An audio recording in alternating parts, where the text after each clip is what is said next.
Dear chess friends, welcome to our studio in Batumi. Today is the final day. We will witness the ultimate moment and we will find out who is going to be the champion, who will win the World Cup. My name is Almira Skripchenko. It's our last dance together, dear chess friends, and I will be joined by Grandmaster Valerian Gaprindashvili. Valerian, hello, welcome. It's our... Thank you. You're welcome too. Like it's one of the most important moments. Yes. Of this event, of course. Definitely. This is such a historic moment because... We're waiting for that for 22 days or more. Yes, since the beginning of this event, and from 107 players, only 2 players are left on the stage, and the stage is set for this ultimate showdown between Humpy Koneru and Divya Deshmukh. So it all comes down to this, a thrilling series of tiebreak games. So let's have a look at the format of this tiebreak.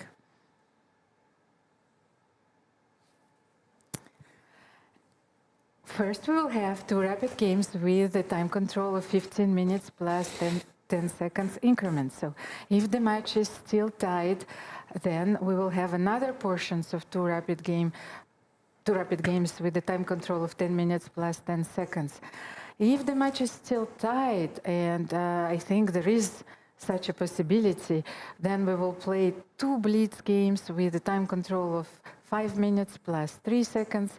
And if the match is still tied at this moment, we will play 1 blitz game at a time. Each blitz game is going to be decisive with a time control of 3 minutes plus 2 seconds. And these blitz games, this moment is called in chess sudden death, Valery. You know, it couldn't get any more violent than this.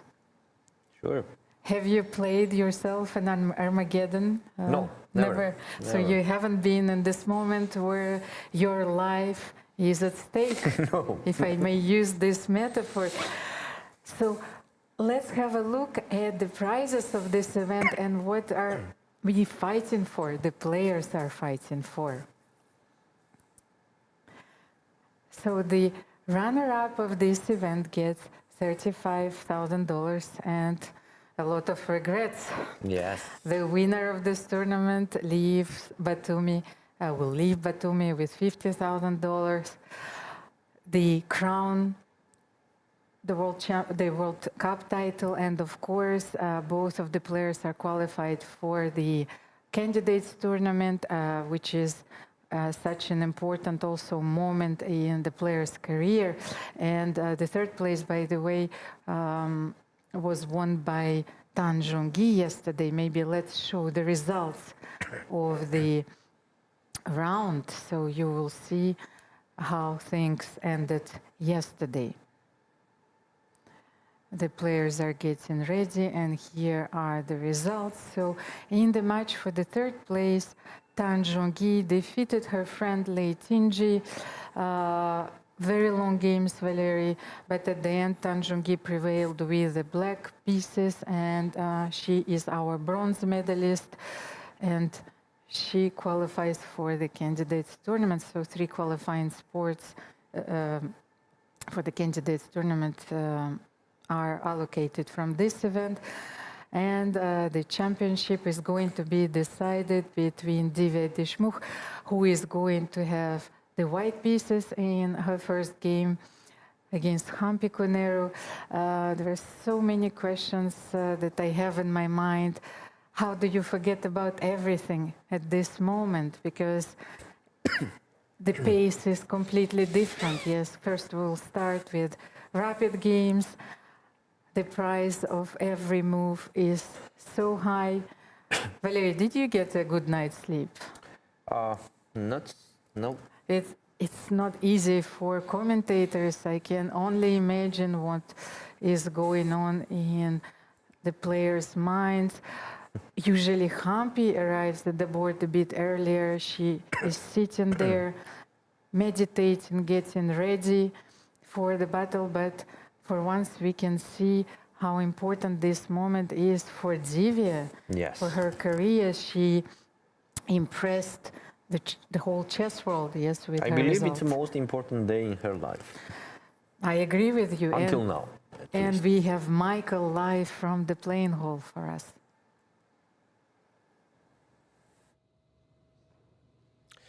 Nearly a month ago, 100 of the best players in the world began the Women's World Cup here in the Rambellagio.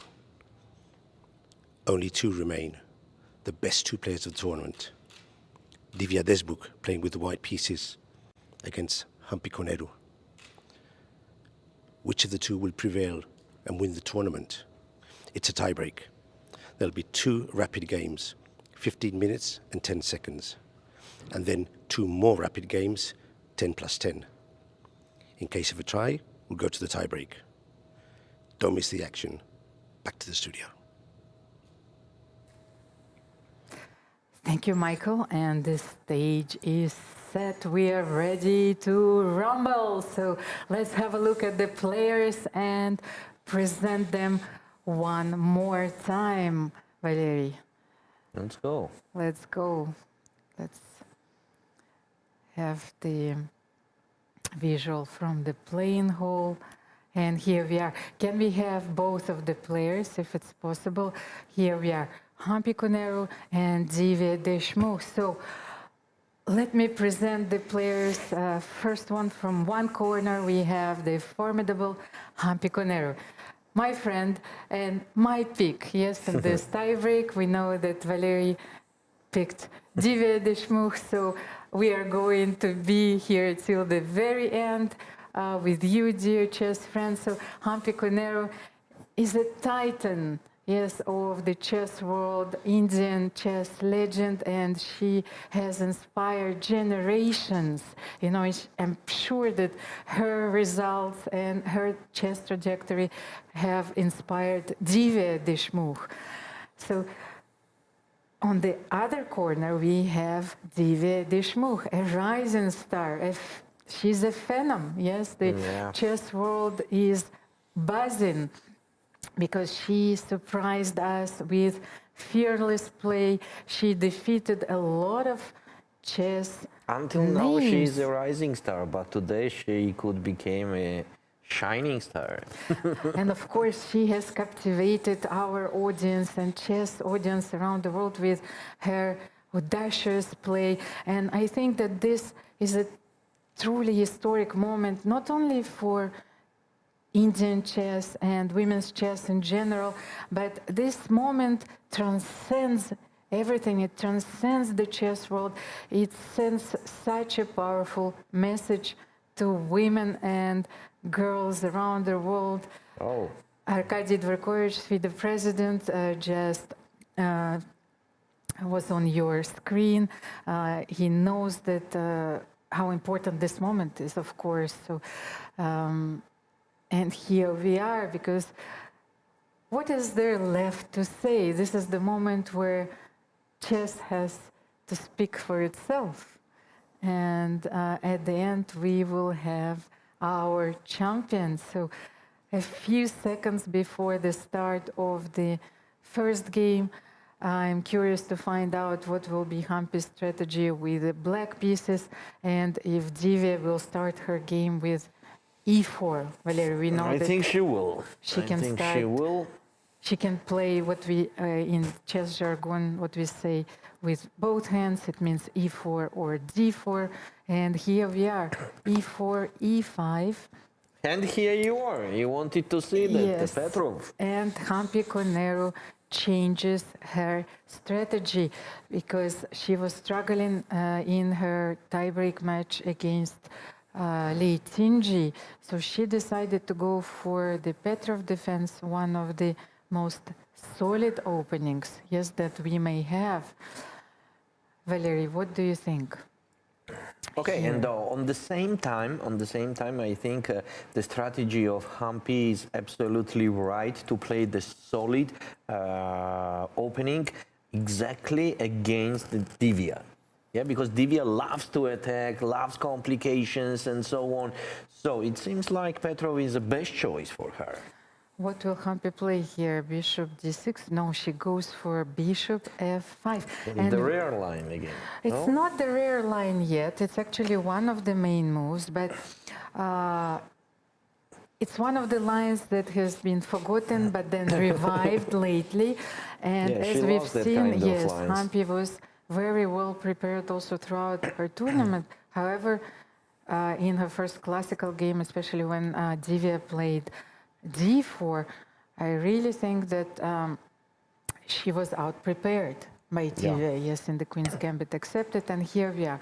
We have castle, which is a standard reply against bishop b5.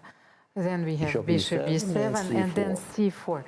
It's a very interesting move because you can also play rook e1, yes, in this position. c4 is a very aggressive approach because you are targeting this knight on e4. You are trying to destabilize, yes, the center and to undermine its protection. Of course, right now it's protected by the bishop and the pawn on d5. And d takes c4. D takes c4. So now this knight, as you can see, is more vulnerable, yes? And you see that pawn on b7 and the pawn on f7 is attacked. So Humpy has to castle. Yeah, otherwise it was queen b3 hanging. Yes, but there is a very important defensive resource here. The knight goes to d6 sometimes, so it can protect on b7 and on f7. So Humpy just castled. And do we have another rook move? e1. Rook e1, yes, because I e1. don't get any moves. So I am trying, yes, to watch this game together with our audience. I want to welcome our audience once again. Please support your players. And this is a very important moment for all of us. And knight c3 is played. By the way, I think one of the main continuations after knight c6 is d5. Yes, I just wanted to show it. And after d5, black doesn't move the knight on c6. Let's just refresh our board. But plays knight d6. And actually, knight d6 anyway. But let's just show the variation once again. Apologies for. Okay, here we are. Yes. So instead of knight c3, d5. we're talking about d5. Knight d6. And d takes c6, knight c4, cb7, queen d1. So maybe Humpy wanted to go for this line. Yes, trading queens and rook b8 with a rather balanced position. However, Divya decided to play knight c3. Knight d6, bishop d5, and knight b4. Both of the players are doing the moves quite quickly, so it means that they are in the preparation.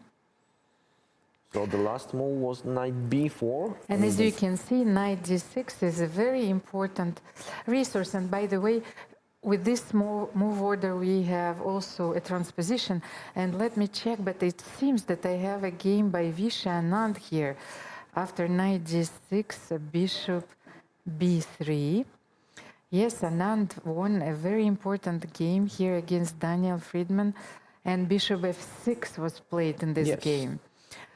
But here in the game, we had first bishop d5, and then bishop b3. Okay, so let me check if this is an improvement, by the way. So bishop d5 is a recent try, by the way, played in 2024. So you probably want to take here on c6. Yes, let's say if you make here this move, bishop f6, then probably white wants to spoil black's pawn structure. So knight b4 is forced. They are blitzing all the moves. Very interesting things are happening. Yes, bishop b3, then knight d3. And by the way, we're still following modern theory.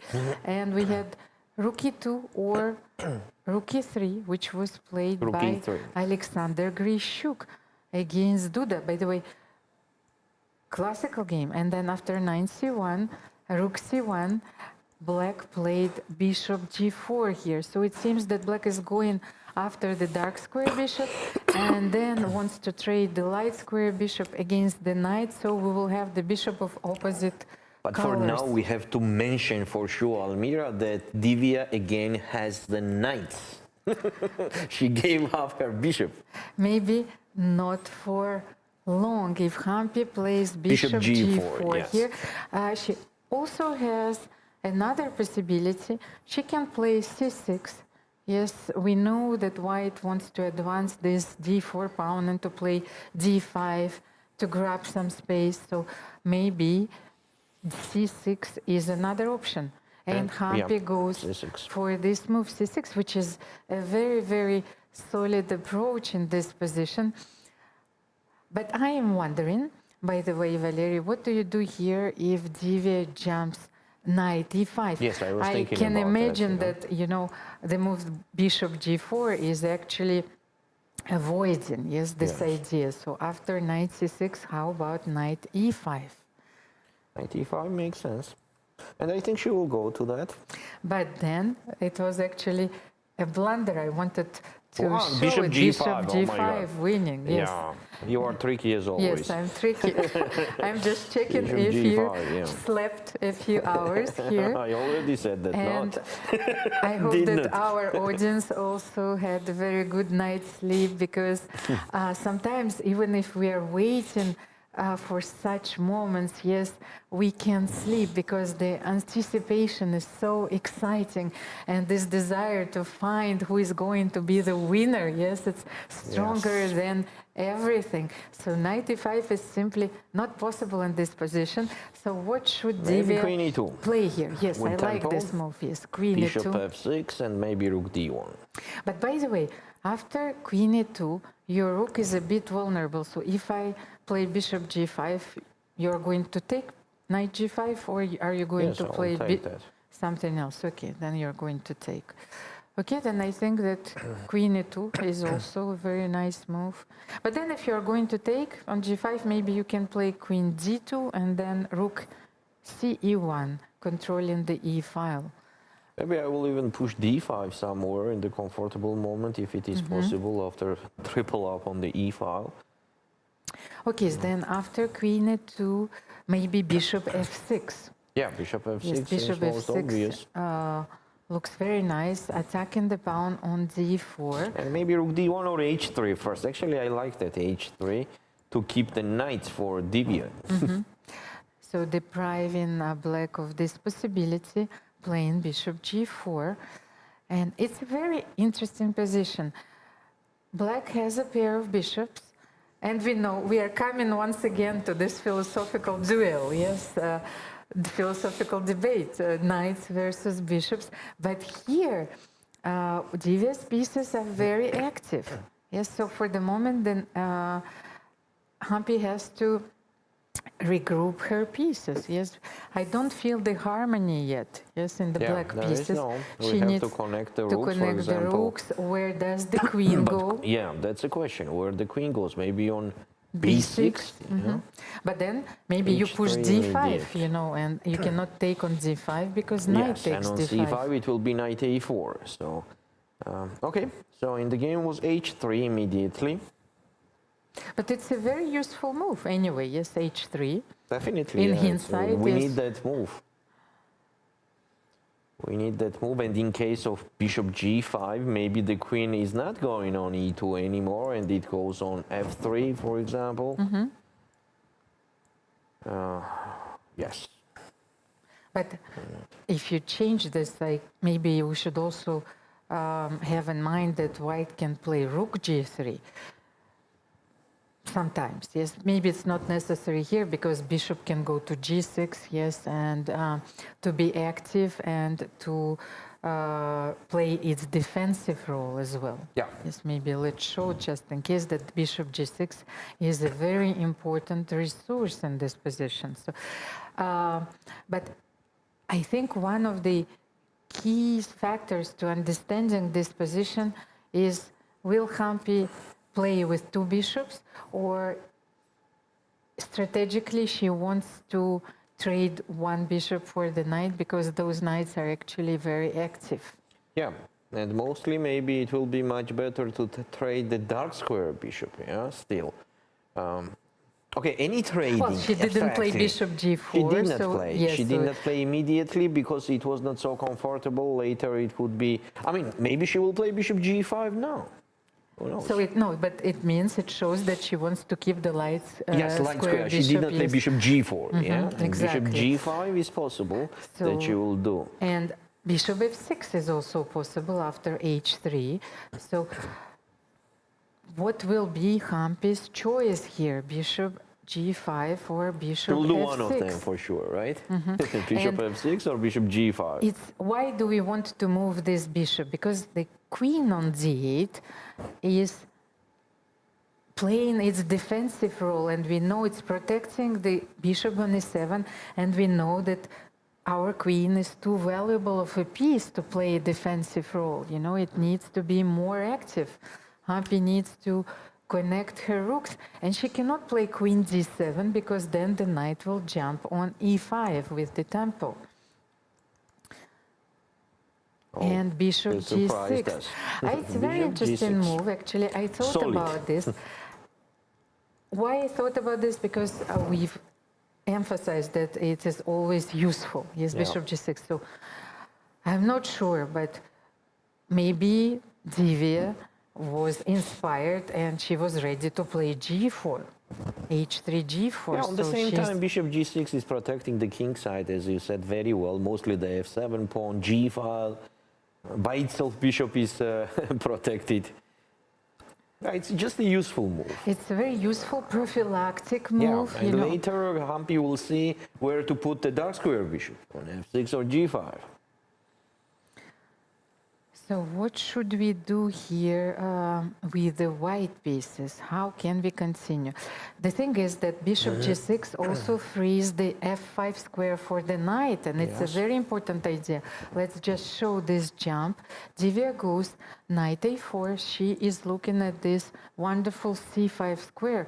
But I was thinking that maybe Humpy wants to play knight a5 and bishop f6. And she is targeting this d4 pawn. She wants Divya to push. Can push d5. Yes, but then the position after the trade on d5 will be very close to equal. So let's start with knight f5. Where will the rook go? Rook e1. Rook e1. To go. Rook e1 or rook e2. You know, I was not sure. Then bishop f6. Does it force d5 here? Yep. Let's go. I don't think that you have another move in this position, so probably c d5, then bishop d5, and of course this is not the end of the world because this bishop is also very active, but in combination with the knight a4, maybe white can throw her pieces and for once not assaulting the king, but assaulting the pawn on b7, the knight c5, yes, and in the d7 square, b7, and the rooks are open now, the c file is open, the e file is open. All white pieces are active. Yes, and the knight on e4 is protecting the pawn on b2 here. Very often we get this pawn break from also some of the Queen's Gambit accepted positions where you just get rid of your isolated pawn, but your pieces, they are becoming more active. And as you can see, all the pieces are joining the play here. Yeah, but still we have to mention that the pair of the bishops makes sense. And here we are, bishop g5, very interesting thing. So it forces knight g5, queen g5. And the thing is that now Divya has those squares, e5 and c5, because the dark square bishop is gone. Yes, so rook can now go to e5 if attacked after knight f5, maybe even immediately. By the way, what if rook e5 here? Maybe queen f6, yes, simple queen f6, then knight f5 and rook d8. Maybe even knight b5. Maybe for the moment the knight is wonderful on this d6 square. So how about queen f6? Yes, and let's say queen e2. Yes, and rook d8, rook a d8. the knight on d6 is also protecting the pawn on b7. So just in case, this is such a versatile piece. Yes, it is. Yes, it is. Maybe it's time to push d5. Okay, so when you push d5, by the way, it's a very important psychological moment. You're signaling your opponent that, you know, things didn't go my way. You were very well prepared in the It's better opening. to signal now. And that you Later. want to get rid of your only weakness. As you can see, black doesn't have any weakness. Yes, so That's true. it has a very harmonious pawn structure. And d4 Okay, actually, pawn. we have a lot of classical games about the isolated pawn where you see that you don't have initiative or attack. It's time to wake up, alarm clock, and just to push d5 and go to the simple position, as that isolated pawn in the endgame could be a big trouble. Of course, it can And be we an have easy a lot target. of games where d5 was not pushed. For example, it was even Korchnoi-Karpov, a very famous game where Korchnoi could push it and just equalize the game. Instead of that, why just continue playing? And in the end, and in the end game, that was a big problem to support and protect that isolated pawn. I am glad that you mentioned this game, Korchnoi-Karpov, because in a way it also illustrates the style of the players that we have here. Divya, a very aggressive, direct, uncompromising player against a very solid, strategic player like Humpy Koneru, and she has, in a way, similar style as Anatoly Yeah. Karpov. She calculates very well, but she prepares those moments. Yes, and it's like it mirrors this game and this battle of generations between Divya, Deshmukh, and Humpy Koneru. Rook g3. Rook It g3 seems to was me a little played. bit strange.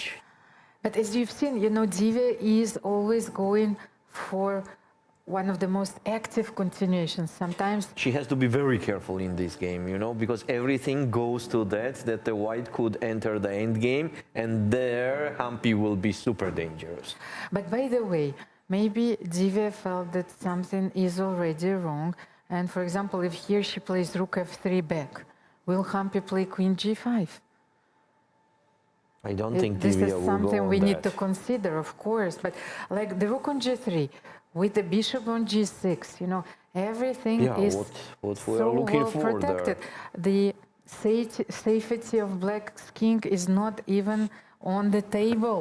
Now knight f5 is hanging, right? Knight f5 will exactly. be a very unpleasant for white. And that's why I thought that maybe if you don't play d5 here with the idea of simplifying the position, then maybe Divya has to consider rook f3 and acknowledge that this opening didn't go her way, and Humpy Very good strategy for Humpy. played From Humpy. very well. So as you can see, Humpy played the Petrov defense, and the line that she has chosen allowed her to trade two minor pieces and to have a wonderful position here. Black doesn't have any problem. Yeah, black is not risking anything. And once again, when you start the tiebreak with the white pieces, you want to prove that you can do it. Yes, you can win with the white pieces, because if you make a draw, then it will be a very difficult psychological moment to face Humpy Koneru with the black pieces. You know that Humpy will press, so you want to make the best of it, the best of your white sure. pieces. And Definitely, sometimes, this is not a position what Divya wants. and sometimes you feel obliged, yes, to play on. It's your moral duty. It's and especially it's Divya's approach to the game, this very absolute approach, which brought her to this final, Valerie. But she admitted herself that it has brought her so many victories, but also a few defeats. True. This way of playing, this Yeah, here she has to compromising. be actually careful, because this is exactly what is very dangerous for Divya, that she is on the mind of attacking, you know, on that mode, and she doesn't have to lose the objectivity, you know. I mean, that's it. The position is equal. As much things you're gonna attack or start the aggressive play, more weaknesses will appear in the white's position. So this is a moment to simplify. That is what I think. And it's a very important moment. It's one of the critical moments of this game, even though the position seems like a very quiet one. Yes, those behind the scenes elements, they help us understand the situation better, and she's taken her time. Valerie Divya is Only taking her thing time. what is black missing, this is to block that isolated pawn. And here we are, d5. Yes, okay, well done. So what to say? She realized that there is no attack, no aggressive plan, and she just simplifies. Respect. What to say? This is a skill what a great chess player has to have. But by the way, I was calculating this move, and I thought, what if black plays knight f5? Okay, and is there then anything concrete? Knight f5, Rook I thought f3? maybe knight f5. Ah, knight f5, Yes. not knight e4. No, because like I thought that knight on f5 is protected. Who knows? And then rook d8. And my question was, can white play Rook d3, rook d3 here, yeah. after knight f5? You know, because there are so many jumps. And what do you do after rook a d8 here? Can you take on c6? I think you can't, because there Yeah, what's going on there? maybe knight e3 is simply winning. By the way, Is it winning? let's just check. I don't know, because this jump looks so scary. Because the rook on d3 What's is going on attacked. if we Yes. push? I mean, take and push. But I will take the queen. This, and my Yes, and you will play promoting. c7. Yes. What's going Yes, on there? let's calculate. This is a very exciting line, because I think you have queen f2. Queen f2 is hanging. Yes, so That's a this is problem. winning for black. Yeah. And we have the move. Humpy just started with rook a8, maybe with the same idea, but here white doesn't even have this move, rook d3. So what happens if d takes c6 here? What move wins? What jump wins in this position, Valerie? What do you think? Knight f5, knight e4 Still, here, knight with f5 maybe is knight definitely- e4. Yes, Knight like e4 there is are a lot even of more jumps. powerful, Yes, yeah. knight e4 is attacking on f2, and the queen on d1 is attacked. So I think that knight e4 wins the exchange immediately. Let's try to find out a good move for white. Okay, actually rook g3 was absolutely unnecessary to play, but here we have queen g4. Divya style. Divya style, but Queen this is G4, I a mean, turning point it's in so the game. unnatural Yes, move. but she needs to get away with her queen. So queen g4, and how about my move, knight f5 or knight e4? What? Okay, knight e4 is Is your facing move? rook f3. Rook f3. Okay, then knight f5. Knight f5. Yes, and if you play rook f3, maybe now I can simply take the pawn on d5. Yes, and on rook d3 there will be knight h6. Oh, knight h6, another jump. What a beautiful rook jump. d3, Yes. Knight h6 is simply beautiful and could be easily missed, but not by Humpy. And look at Humpy. She knows that this might be the turning point in this game. If she senses that she can grab this pawn on d5, she will do it. So knight f5. What to do with white? Rook f3. Right? Knight f5, maybe we have a better move here, but Rook f3 the rook seems, doesn't yeah. have any other square. And just giving the pawn on d5. Yes, because you have rook c3, but then I This will makes- simply take yeah, on makes d5. sense. Yes, let's just show it once again. We have rook f3 or rook c3. There are no other squares. Yeah, rook f3 makes more sense. At least there will be the pin. Maybe we can use that pin. Yes, because Humpy needs to evaluate the consequences after c takes d5 and maybe bishop c2. Yes, attacking this knight, but you always have this pin. And she goes c takes d5. It's like, what a complicated position. What do you think? C takes d5. Can Divya take bishop d5? Rook f3 No, first. she plays rook f3, but then after knight Knight f5 f5, is yes, transposing we to will the have a same. transposition, because she, after bishop d5, I think knight f5 was also winning. Yes. Exactly, so it was not possible. Then rook f3 seems to be following our line. Knight f5, right? On Knight rook f5 has to be played, and I think Humpy will keep this pawn on d5. Does she have another move, maybe a move like bishop f5 here, by the way? What do you think? It's also tempting to play bishop f5, but Queen then B4, maybe queen what else? Queen E6? f4. Okay, queen e6 was played.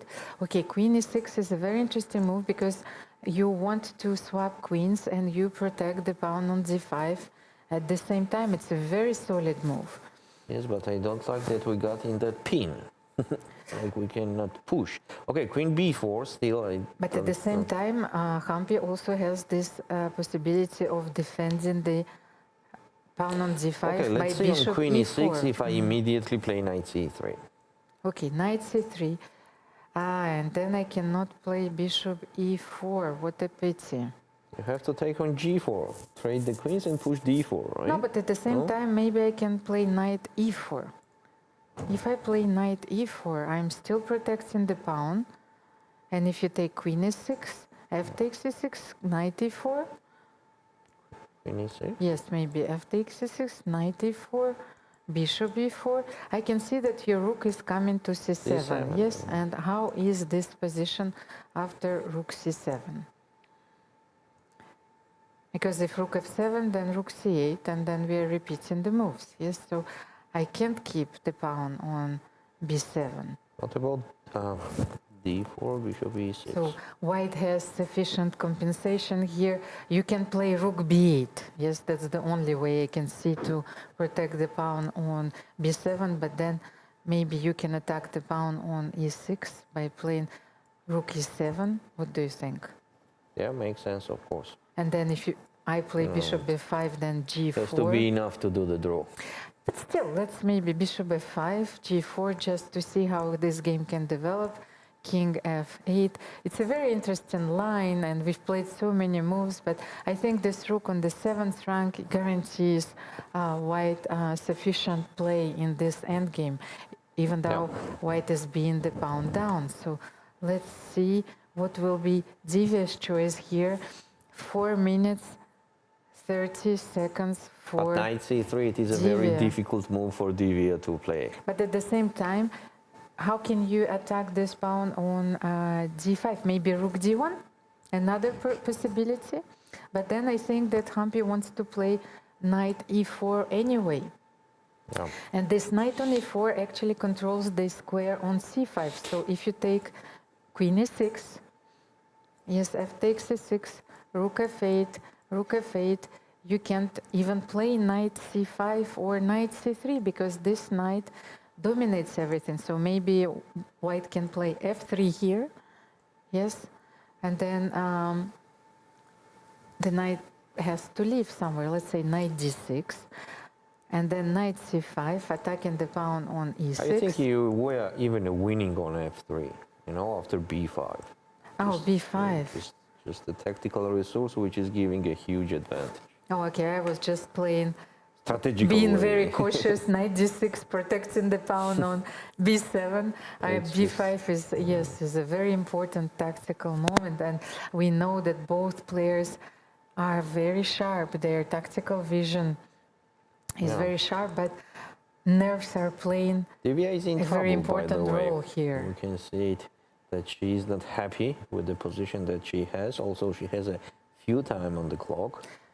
Almost twice less than Humpy. Another critical moment in this game, Valery, because the Divya needs to understand that she needs to switch gears. Yes. Queen f4. Queen now f4 she was starts played. risking. She starts risking. So Humpy is going to keep this pawn, but I understand Divya's desire to keep the queens on the board, so she can maybe play rook c7. Yeah. Okay, what about knight c4? Seems to me the most natural move, knight c4, because blocking the c file, on the same time blocking the bishop, opening up the space for the queen to go on the queen side. So knight c4 seems quite natural move, and let's see if Humpy will play that move. I think it is just the best to put that knight on c4. And in case white captures on c4, capture, in the end we have the fork there. It means that I'm not giving pawn back. After b5, it is just winning for black. So that's why after knight c4, white has to try to do something else. Something else. That something else will be very difficult to do, because being pawn down, just pawn down, it's not the best option for Divya, for sure. So knight c5 facing queen b6.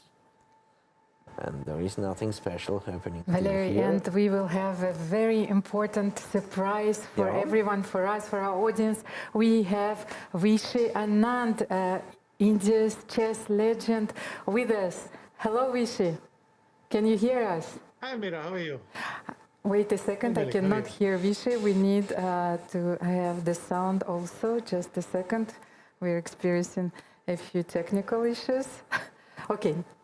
Let's start once again. Hello, Vishy. Hi. Hello, how are you, Vishy, today? This is such a moment for all of us, but especially for Indian chess. Can you share your thoughts about this historic final? Yes, as you mentioned, everyone is talking about it here, and people are very excited. And the fact that the trophy is coming to India either way is an extra bonus for us. And Vishy, you've won the World Championship in all the formats. So what I wanted to ask you, especially given that everything is at stake in the cow format and in these tiebreaks, what are the biggest mental challenges that the player must overcome in a knockout format? Because even this sudden death blitz, you know, it indicates how violent it is and that you are constantly on the precipice. Yes, you have to keep this balance between objectivity and knowing when the moment is coming that you have to grab. So if you think the moment is coming when it's not coming, you will be a piece down at the end. And if you're cautious for too long, you'll miss the chance when it appears. So it's that funny thing of being ready for anything while waiting. Though I played a couple of tie breaks, most of them with Halifman, and one with Mickey Adams, I would say that I'm grateful that I didn't have to play a tiebreak for the in the final, because then you really have this feeling of thing. Of course, I experienced it with Boris Gelfand when I played a tiebreak with him in Moscow, and the pressure is much higher because you know that there are no chances to very few chances to come back after this, and so I think the stakes are higher. Having said that, Koneru seems to be off to a great start. So. Yes, Vishy. Let's have a look at the game because we have this privilege to analyze it with you. So what do you think about the current position on the board? Let me check it once again. She has played Queen F4. Mm-hmm. And Koneru went what, B6? Yes, B6 was played. The knight is on C5. On and then knight C3, and she went Queen C6. Mm-hmm. So rook E1, Queen C6. Mm-hmm. We will refresh the board once again. Just a second. So here we are. First of all, what do you think about Humpy's opening choice, the Petrov defense? You had to face it so many times yourself. Yes, but also for Humpy, it's an important part of her repertoire. She plays the Berlin, but she has played the Petrov as well. And you might as well be very solid in these positions, in these situations. And in Grandmaster Manat Sakanyan's expert opinion, black is a pawn up. Okay, thank you, Vishy. This means so much also to me. This joke has been a part of my childhood, but only 1 minute 30 seconds for Divya Deshmukh, and this is one of the most important moments in her career. So can she transpose it to maybe to an endgame where she will still have a chance, yes, to hold the draw? I think the draw is still the most likely result. I think Maybe something more incisive instead of just this b6 and queen c6. But like now, if rook c3, I think there is no real danger for white. So you think that this is still within the drawing margin that... Very much, and I think like rook c3, she played it instantly, which again shows that everything is aligned, and I can't... I would be surprised if Humpy was able to win this for the moment. Of course, she is a pawn up, but it's not the greatest pawn. That bishop on g6 is not the greatest bishop. And white's bishop on b3 on the in contrast is actually an excellent bishop. I don't know if I want to take and play rook c7 or maybe come back queen e3 and then play rook e c1 and dominate the c file. I wouldn't be very worried with white right now. Vishy, and as we know, when players get so This I low... don't like. Queen g4 I don't like. G4. Because I think it should have gone to a dark square so that I can play rook c1 and rook c7. But, okay, so... it's not that I see the refutation or something, but now king h8 already, and f5, f4 is a problem. So I don't understand why she did this. King h8 with the idea of f5. Let's show it on the board, our analysis board. It's a very important idea for black. And as we know, during those moments when players get very low on time, nerves is a decisive factor, Vishy. Pieces are flying. Yes. What are the times right now for both of them? It's 1 minute 10 seconds roughly for both players there, and Humpy is getting below the 1 minute. Yeah. Okay. It's a pawn. It's not much of a pawn, but it's still a pawn. Let's put it that way. So Humpy still has a chance maybe to convert this extra pawn.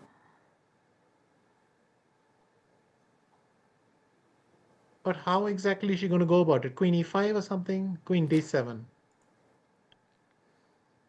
Queen d7 was played. I think Divya went queen f4 and then realized that queen d2 was there. Did you see that? She almost put it on f4, then she changed her mind. So I think she was worried about queen d2. Yes, queen d2, trading the queens and then getting on the second rank.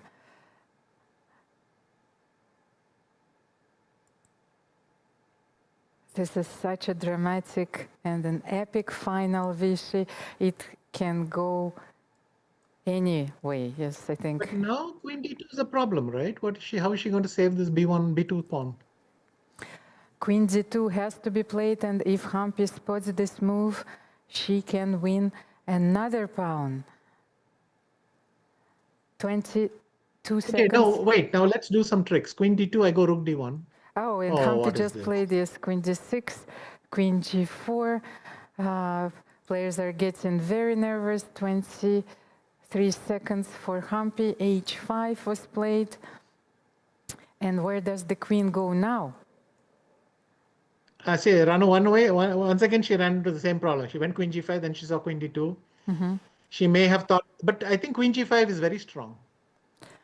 Because if queen d2, I have rook e1 to e3. And queen g6 is in the air, maybe. Oh, this is such an important threat. Queen g6 after rook e3. Divya needs to avoid this queen trade, and rook e8 is on the board. No, but now can I play rook d1? Yes, rook because d1. your queen has to go to f6 then. And Divya... Okay, rook c1 is also great, because in fact rook c6 is a winning threat now. Rook c6, I mean, if I were Humpy, I would play g6. e3 here and liquidate, because I don't think black has any real advantage anymore. Rook e5, throwing the queen to g3. So she keeps the possibility of rook c6 and winning on g6. But black can play king h7 or something. Wait, now there's big danger. After rook d1, it's almost, you have to sacrifice the queen. And after rook c8, I don't even know what's happening. So rook d1 is forcing queen d1. I think Humpy is losing control. Humpy is losing control. I mean, rook d1, queen d1, I think there's no danger for black. And rook d1 is on the board. Humpy realizes. Yes, she just take it. And in fact, probably for Humpy, there's a relief, because she can stop worrying about queen takes g6. And now she's threatening, going to the last rank, but in Yes. fact, Divya gets there first. She can now play rook d8. Yeah. And Humpy will be able to hold this position with the rook and bishop and a pawn versus queen. And I think for Grandmaster Manatsakanya, it's harder to sum it up very quickly. Queen for rook and bishop and pawn, and something like this. But maybe Divya should avoid this trade and play rook c7, or this is playing with Yeah, fire. but rook c7, I go rook f1 and rook d2 or something. It's getting messy for both sides. Okay, 30 seconds for Divya, 47 seconds for Humpy, and it doesn't get any more intense than this, Vishy. They trade the rooks. Okay, queen c3 is nice. I think if black plays bishop f5, then everything is safe. Bishop f5. Because then I want to play rook 7 and protect everything. Alternately, I can go king h7 also here. Get my king out of the checks and then... That's what I wanted to king ask you. King h7 maybe, yes, just to be safe.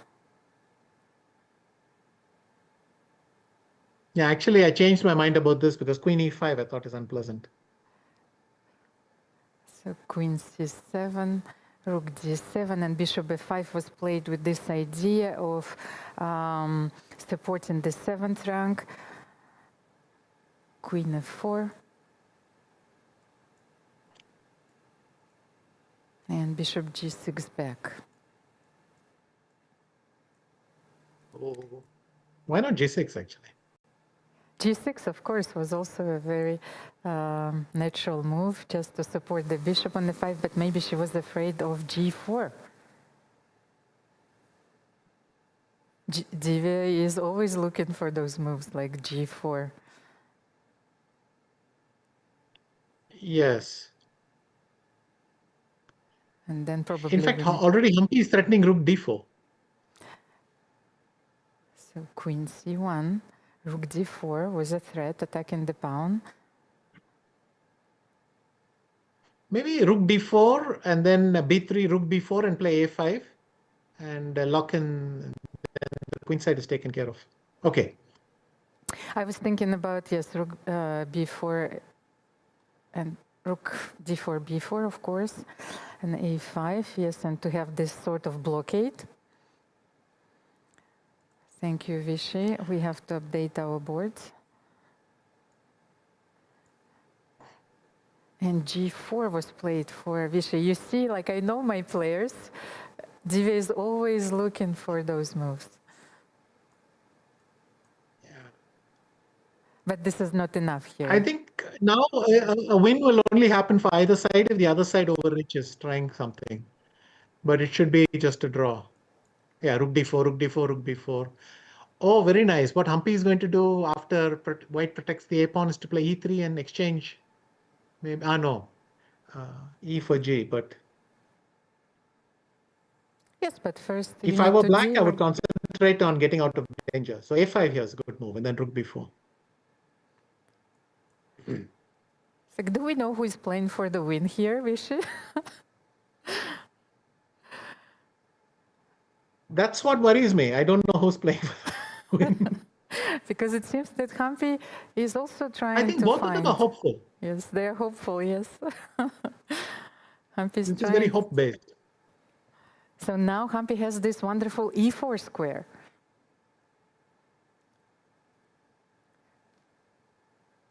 And if queen c7, Humpy simply can take on b3.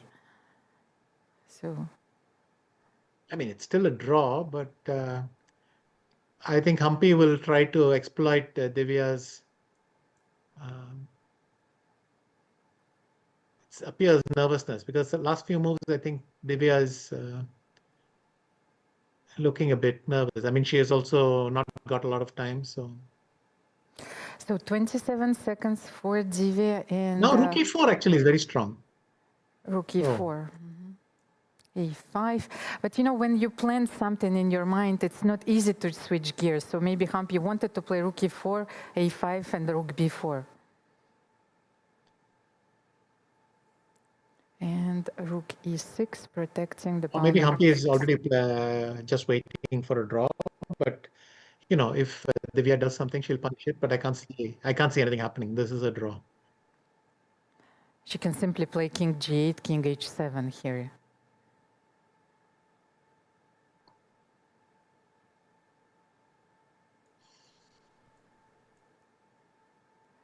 And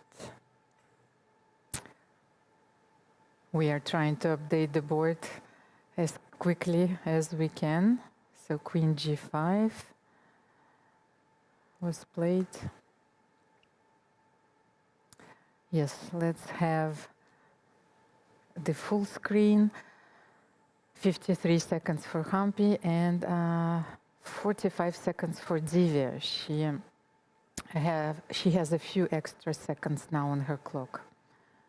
This is it. Yes, I think the players have exhausted their resources here, and it's going to be a draw.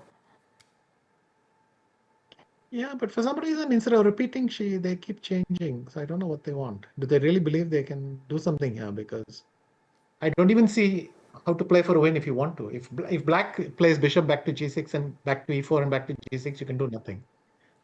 So why is Divya changing the moves? Just repeat, no? Yes, but we've seen this so many times, even after a threefold repetition, a very sudden decision to keep the fight going. This absolute approach Divya has for the game. Sometimes, as you said, she's losing her objectivity, and you said this is a very important element to take into consideration during those matches. And queen h4 with perpetual. Okay, she's finally finishing the game. No, I underestimate her every time. Oh, just play queen h4 and finish this.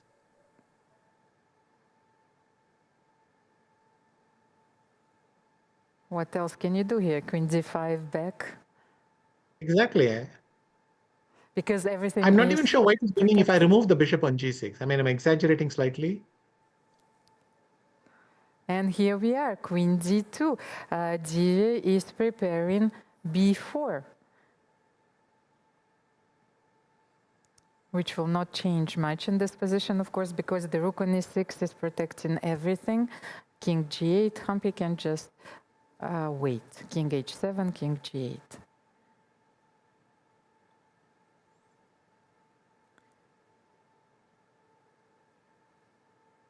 What a fight, ladies and gentlemen. Divya Deshmukh and Humpy Koneru are fighting for the title. And Viswanathan Anand, Indian chess legend, is with us. What a privilege it is. And b4 is on the board, queen b4. But now Humpy can simply play king h7. Or even f6 and bishop f7, right? She goes rook e3 check and maybe rook e6 back.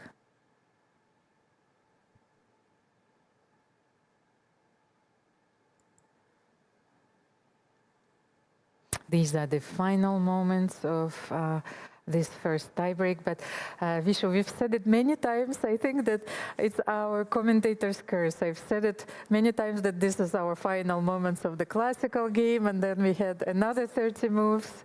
What do you think?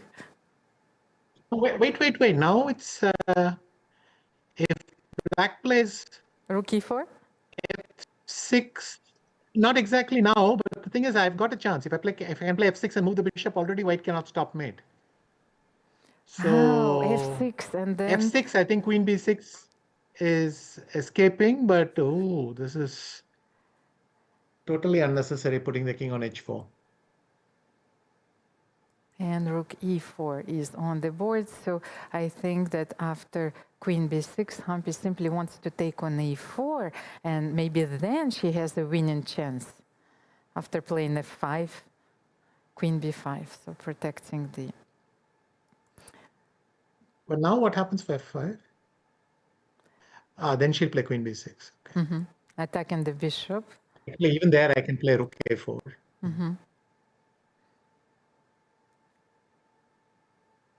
Rook e6, king g3. And we are shuffling.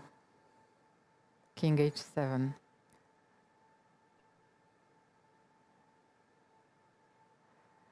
So queen g5 with the same idea of playing queen d8, queen h4. Yeah, but I think Divya plays queen h4 d8 just to gain some seconds, not really to make a draw. But everything is so well protected. You know, the bishop on g6, rook e6. You cannot find its hooks on here, so the rook is not going to be in the air, hanging there. That was also true 5 moves ago. In fact, I was just saying, I can remove the bishop on g6 and it's still a draw, right? In many lines. I agree with you. That's what a fun thought. Yes. So this can be a fortress indeed. King f2 and rook e6 back. Humpy But can then even, finally we have another perpetual, queen h2 b8. but maybe Humpy can play rook e4 here. Still queen h2 b8. And Nope. I'm not making a draw.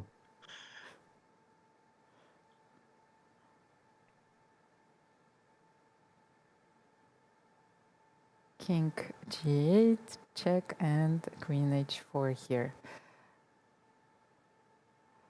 So Divya just gained a few more seconds on her clock, but white can't make any progress in this position. In your expert opinion. In my expert opinion, neither side has made progress for a while. And Vishy, how does it feel right now? Because you've inspired so many generations, and I think that Humpy also has inspired so many generations of young girls, and probably Divya herself. So how does it feel watching this moment right now with us? I think it's very impressive what Humpy is doing.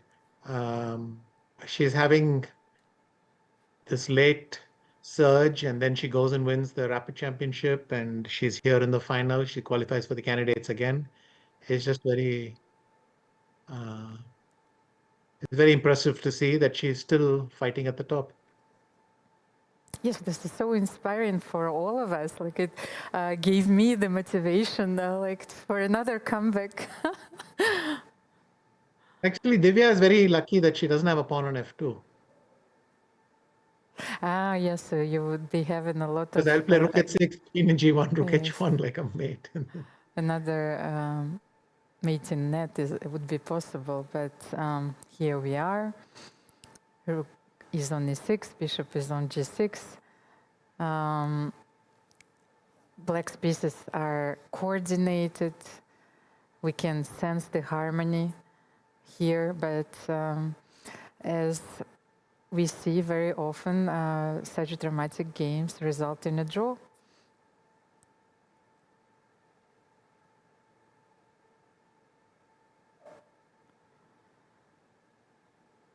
Rook e6 once again. And we've seen many times that they don't want to offer a draw, Vishy.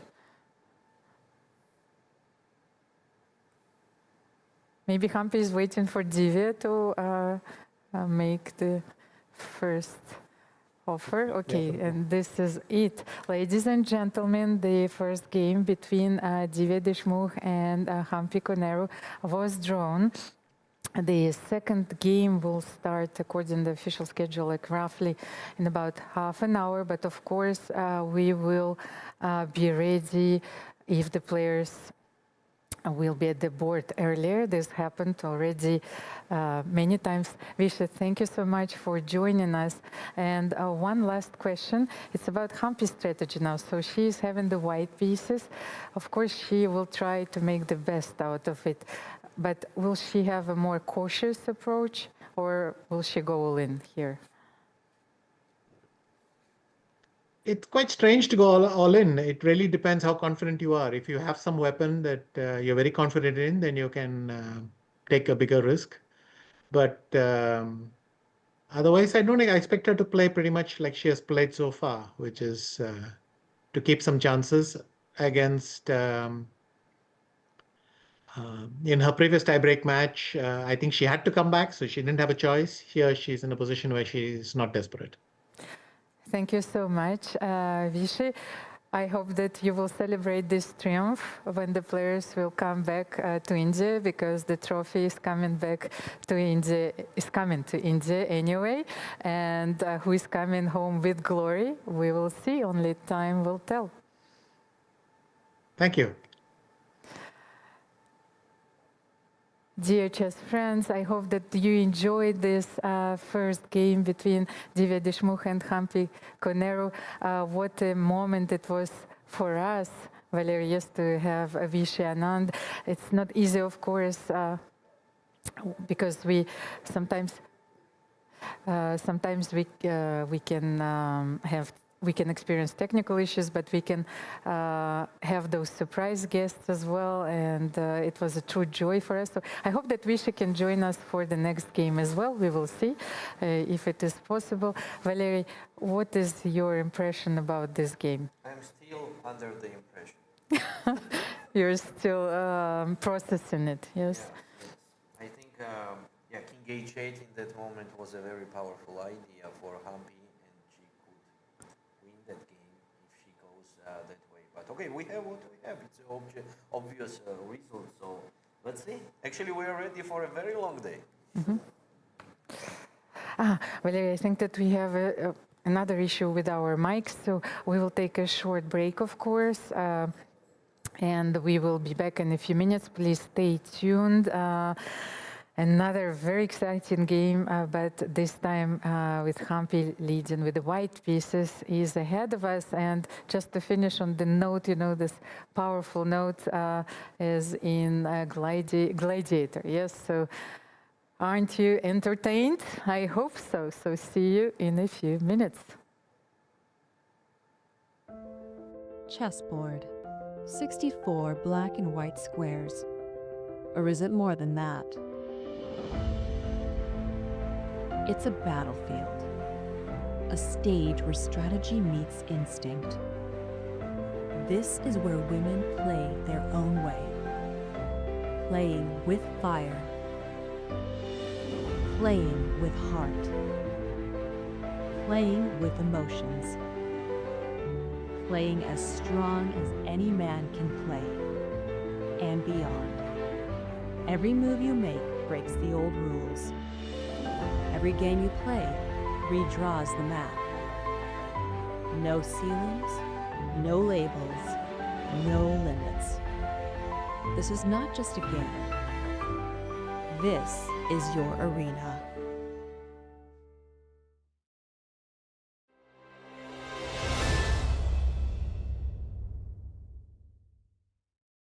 And we're joined by Tan Zhongyi, who has just defeated Lei Tingjie in the 3rd and 4th place in the competition of the World's Cup. And with that, she doesn't achieve only the 3rd place, but gets a spot in the candidates. Tan Zhongyi, congratulations on your win and your qualification to the candidates. My first question is, today you had fantastic opening preparation.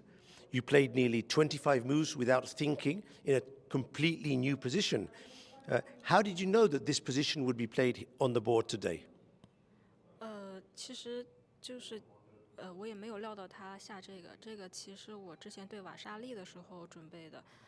当时我跟瓦莎利下的时候，我记错了谱，然后但是我又重新复习了一下，没有想到在今天下上的这个变化，感觉比较幸运。I don't speak Chinese, but I thought I heard Vaishali twice, so you were preparing on the game of Vaishali, I understand. Okay. So my second question, the engine, the computer, sees a win after queen to f1, but you have to spot h5 with the mating. Did you see this idea? What did you miss there? 我有看到，但是因为可能要放弃车，我没有深入的往下算，我下意识还是希望就是在一个可控的局面当中。但是下完比赛之后，雷霆杰告诉我后 f1，就赢下这盘棋了，但是我确实没有看见。My third question for you, of course, Lei Tingji and yourself, you are very good friends. You live in the same area of China, so you even walk together in the evening. You're clearly very good friends. So my question was, how difficult is it for you to prepare for this game against a good friend and get the fighting spirit to be able to defeat her? 其实对于我来说，可能在早一些年的时候，会觉得两个人这个又有竞争性，然后，就是说可能会有一些不好意思。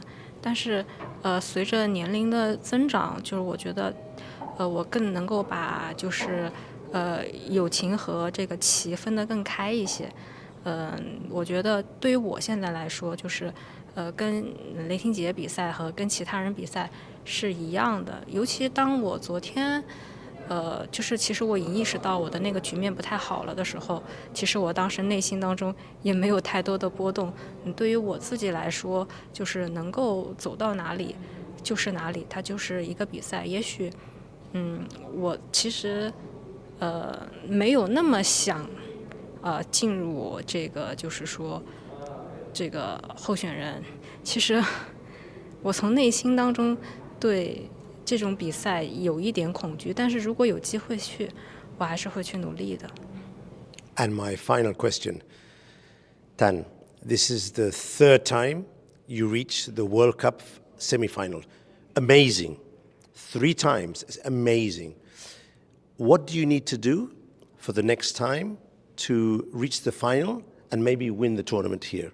What can you improve to do that in the next tournaments?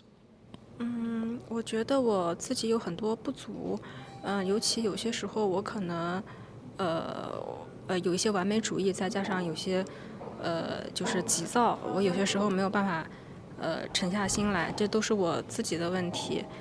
就像我输给这个迪维亚的那盘棋，其实我是意识到我要赢了，但是我当时漏算了，就是后1-2，我以为，所以说导致我后面一直没有办法完全集中的去防守。其实更多的他已经给了我机会，但是那盘棋输的太有代表性了，就是我还有时间，但是我就是静不下来了已经，因为我其实一直想着我之前要赢的那个棋，而且我其实是看到了。Washington, D.C., August 4th to 5th, 2025. The Smart Moves Summit, a global education conference where chess meets learning. Held alongside the FIDE World Schools Team Championship.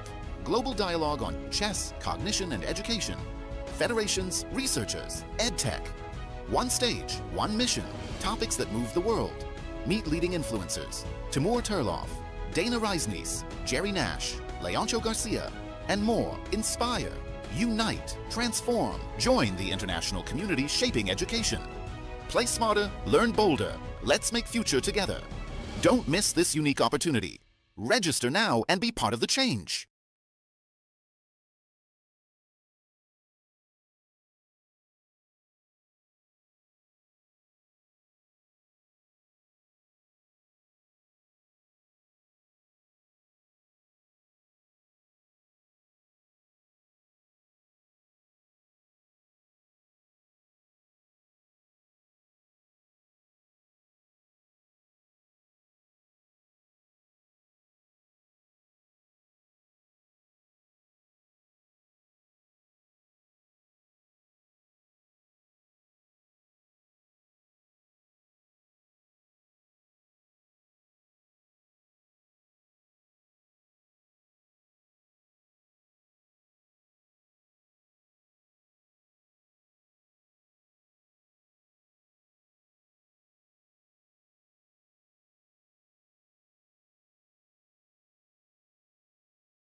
Ladies and gentlemen, welcome back to Batumi.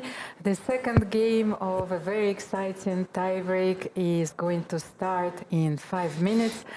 Humpy Koneru will play with the white pieces against Divya Deshmukh. The first game ended in a draw. We had Viswanathan Anand with us. It was such a moment, such a unique moment, Valerie. That was a pleasure and that was a honor on the same time.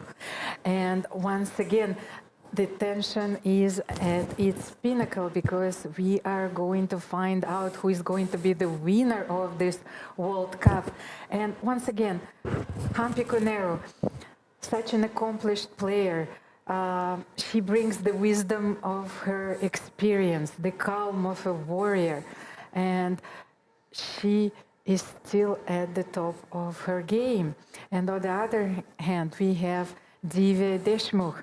She embodies the future, the unpredictable, Valerie, yes, and the burning desire, yes, to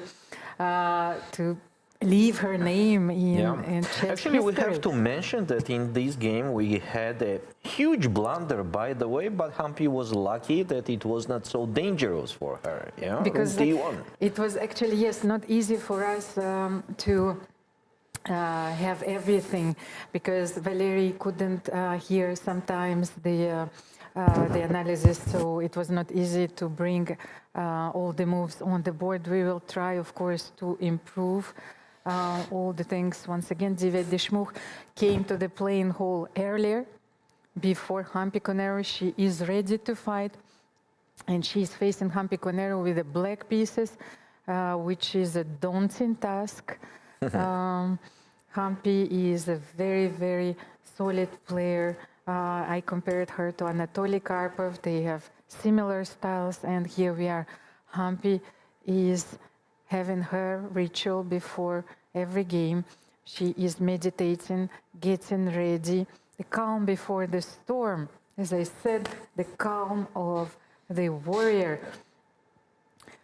And Valerie, what do you think about her opening strategy? She will play d4 or knight f3. You know what she did like with black? It was quite expecting, and it was kind of the correct way to go. But with white, it's very difficult to say. I think she will still choose to be solid in the game, to don't risk much. By the way, as risking is devious.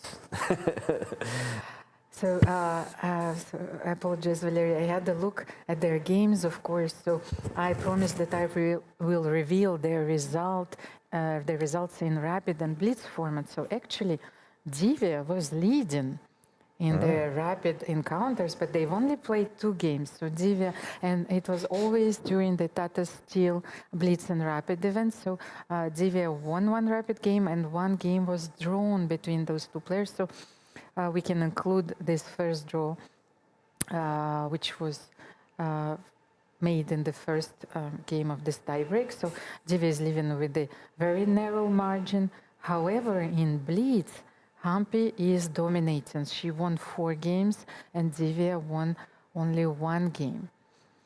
Of course, those players, they know each other very well. And we have Viswanathan Anand once again, who is joining us live. Vishy, welcome back. A few seconds before the beginning of this round. Yep.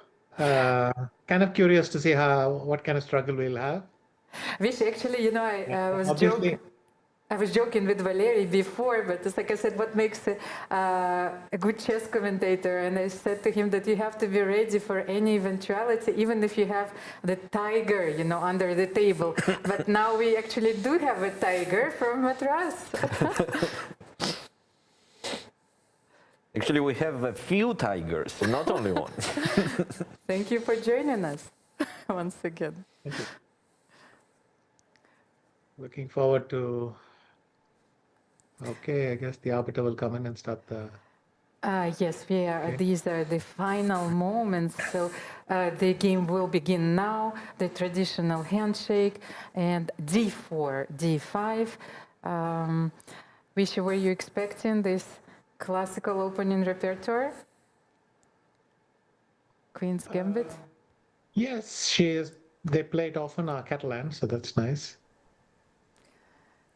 Catalan, which is defined by this move g3 and bishop g2, and Divya opts for bishop b4 check. Visha, what is your take on this line after bishop b4?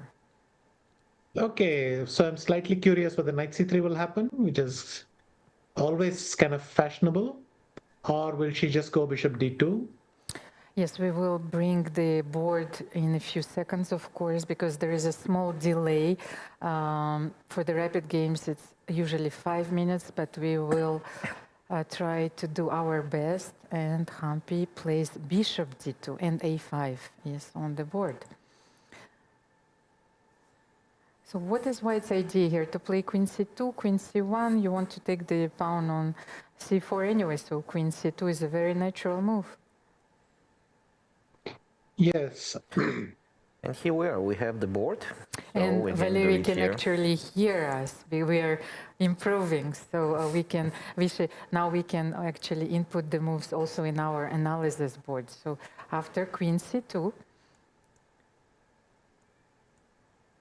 what do you think will happen in this game? Will black take on d2?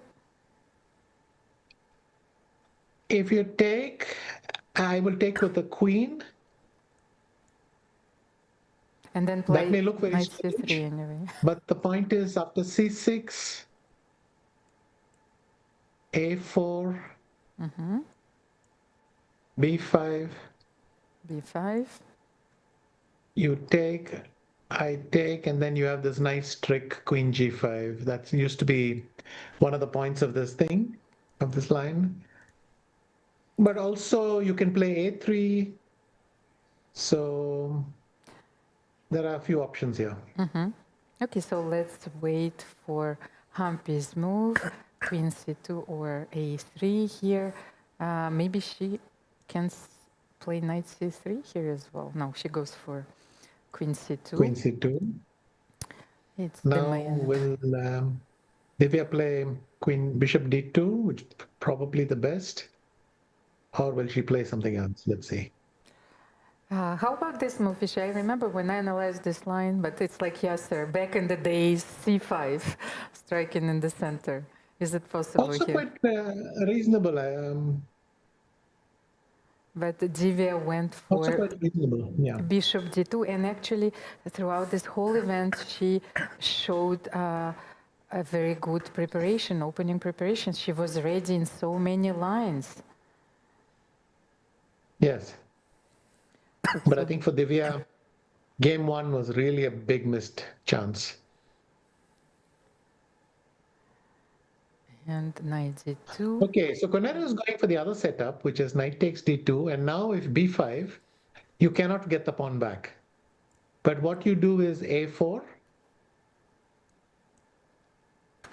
c6, and b3.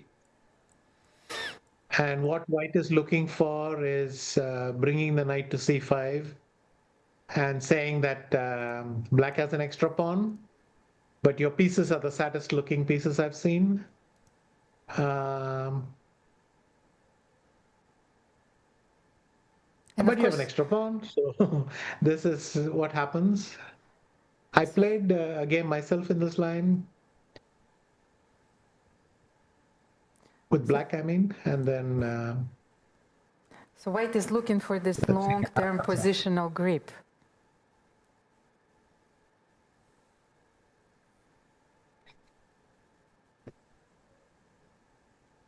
I'm not sure because sometimes very experienced sound also breaks. White is looking for the long positional grip. Yes, after c takes b3, knight b3, and then playing. Yes, so white's plan is putting one knight on c5, one knight on e5, like really putting a blanket over black's position. For black, that bishop is almost dead. But there is a very unusual route for that bishop, which is to come to a6. And after capturing on a4, it finds a nice square outside the pawn chain on b5. So the pawn chain is horrible, but we climb outside the wall and then we close the door behind us. So many errors, so little time, only 15 minutes before the start of the game, 10 seconds increment for each move. But as you can see, you cannot fall asleep in the opening stage. Humpy. it's hard for me to understand what she's thinking about, because b3 is kind of just forced.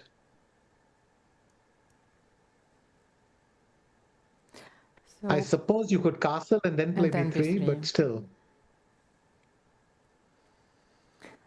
So maybe the importance of this moment, which it's like you're experiencing so many emotions at the same time. It's not easy, like, to forget about everything, just to forget that the physical world exists and to immerse yourself completely in the world of ideas. Humpy. Yes. Obviously, with a lot at stake, your mind is going elsewhere. But still, in a chess game, I think the obvious moves you should just make as fast as possible. Of course, and b3 is on the board. But one of the things is they may not. Everything which seems obvious to us may not be so quick under tension. Under tension, you may need some few moments to recollect everything. So she clearly got through that line, and then. By the way, the time difference is already 5 minutes. 5 minutes, so 10 minutes. Humpy spent 5 minutes in this opening phase, and like for the last 2 moves. Let's say 3 moves, because knight d2 was the first one, but queen c2, then b3, and knight b3.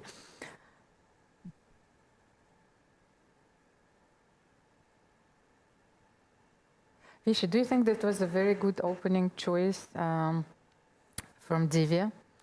Because this allows you to have these double-edged positions, maybe, where she can still have a few winning chances if something goes wrong for Humpy.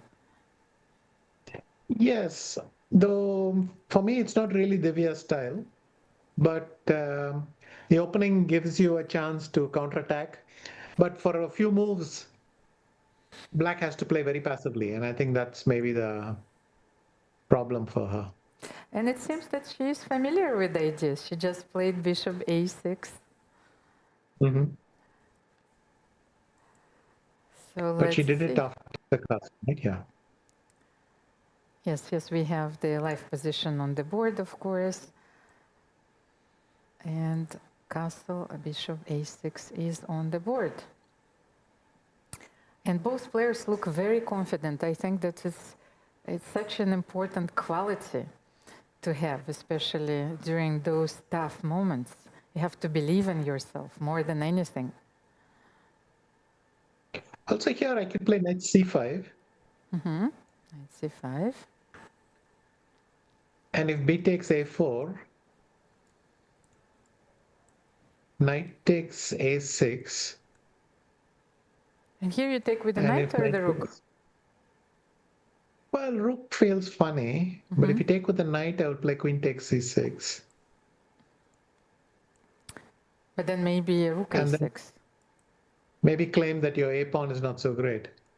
And then you can still play e4, yes, or e3 and knight e5. But what about rook a6 then in this moment after knight a6? Yeah, but then I just play rook a4. And then knight e5 next, and so on. So knight d7 maybe to finish the development, and with Rook mutual fa1. play. Rook fa1. But the position seems to be rather balanced. So let's say if the worst comes to the worst, Divya will lose one of those pawns. I don't know which one. Maybe just c5 is fine now, because I will Yes. get the pawn back, most So likely. c5 here. Yeah, If you're going to lose a pawn, is it better to lose the c pawn or the a pawn?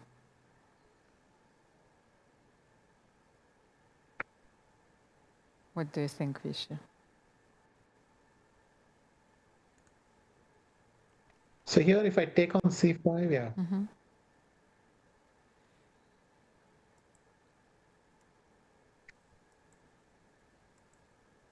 And Divya just took on a4, so we might see this line on the board. And after knight e6, I think that Divya will play rook a6, or knight a6 and then knight b4. This is also a very interesting option, and Humpy just took knight a6. She took the bishop, right? Okay, so I'll tell you, knight a6, queen takes c6. And now knight d5 I want to try. Okay. No, but she took with the rook actually. So knight rook a6 protecting the pawn on c6. So actually that's what I had this feeling that Divya wants to keep this pawn for the moment. So she wants to give away the pawn on a4. And then my question was, which one you give? The one on c6 or the one on a5 if you would have a choice? Yeah. Okay, she's gone rook a4. If knight b d7, maybe I should...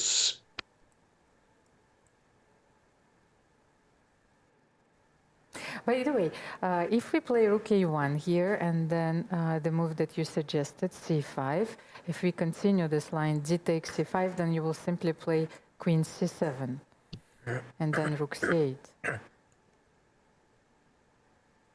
Yeah, anyway, I think we're going to find out. She's played knight b d7. Now I'm thinking how white can play to stop this. Okay, in the game, you're going queen c7. If I go rook c4... Let's just bring the analysis board. Knight? No, rook c4 after. Rook c4 here. And then c8. And then rook c6, maybe, or rook c8. Rook c6 is a bit dangerous. I thought knight d4 can come, yes? But it's true that as long as your rook is in front, it doesn't really matter.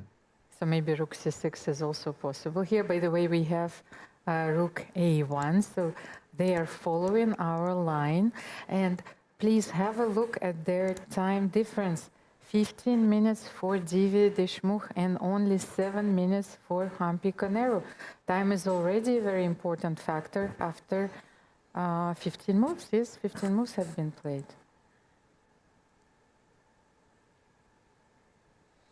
Let's see if Divya will play c5. A quite important decision. So maybe she's simply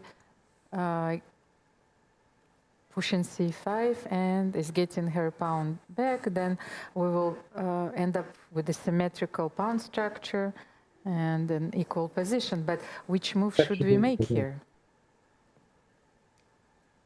Maybe instead of rook fa1, I should play rook c4 or something. I don't know. Rook c4 preventing c5. Yes, okay. Let's try. Yes, this move. Rook c4, also show it on the board. But then maybe your move, once again, Visha, that you suggested, because I'm not so familiar with this line, but knight d5 and securing then the pawn on c6 by playing knight b4. Yeah. If you take it, yes, then this is it.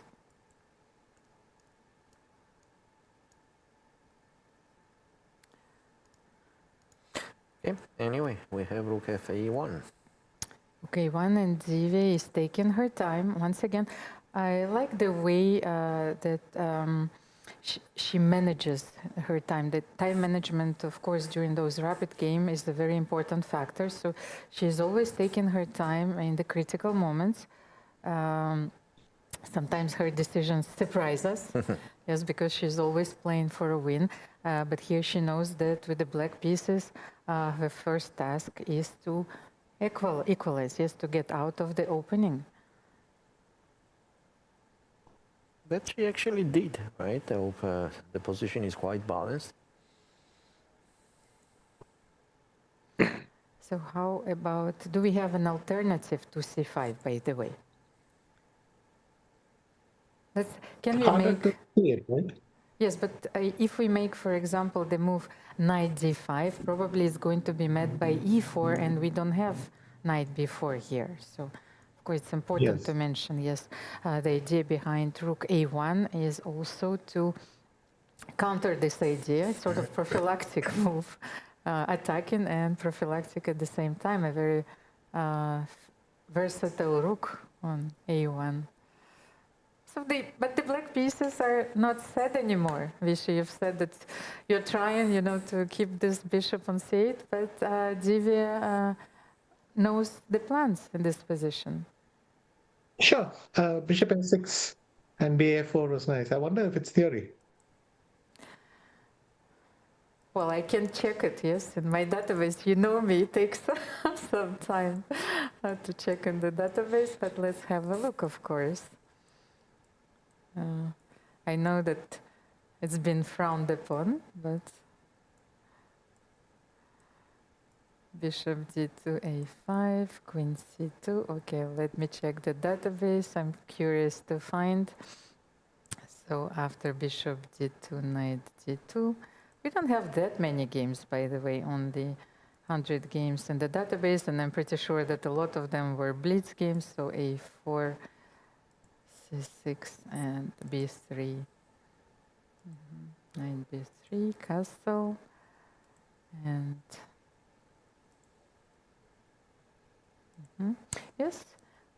So they're still following modern theory, and after knight c5, b takes a4, knight a6, only 6 games in the database, and then 5 games after rook a6.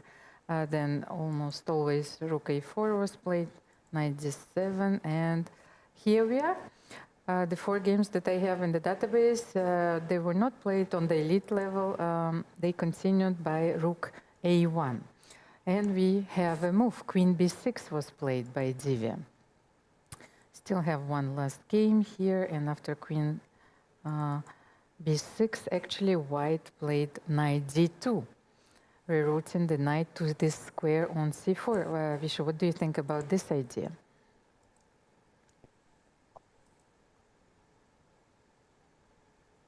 Well, the question is what happens for c5?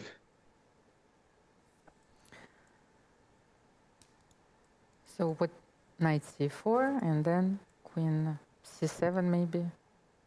And actually Humpy goes for it. Knight d2 is on the board. c5, queen c7, queen a7. What would be your choice in this position? Yes, one of them. Queen c7, queen a7. I don't know where the queen stands better.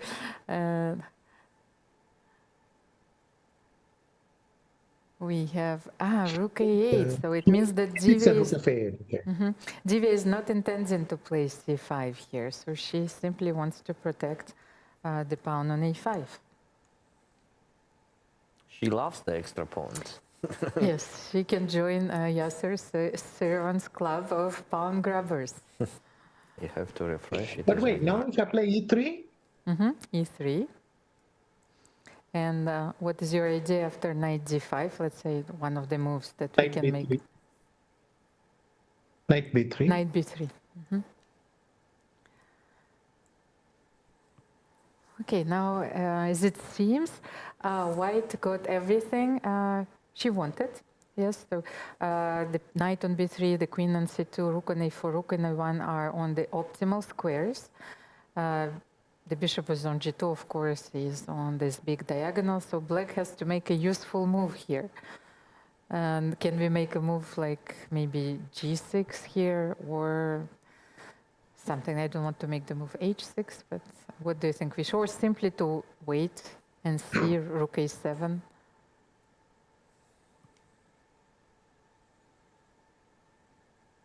Yeah, maybe knight b3 isn't the ideal square. Somehow we're getting it to d3. Then I think I have some potential, but how to get it there is interesting. So if we can get it to d3, yes, just to show this maneuver is knight c1, knight d3. So it's a rather balanced position, yes, that Humpy has everything and Divya seems to know what she is doing here, and she is doing very well. By the way, we have the results of our poll. For the moment, 59% of our audience is rooting for Divya Deshmukh, and 41% of our audience is supporting Humpy Koneru, but things can change, and this gap was always very narrow, as we know. E3 is on the board.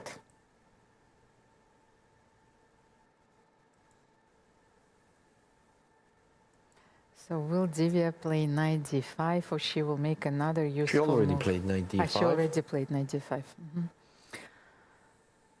So 4 minutes for Humpy Koneru, and this middle game is still a very complex one.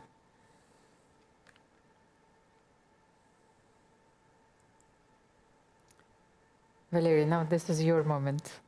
To shine? Yes, this is your moment to shine.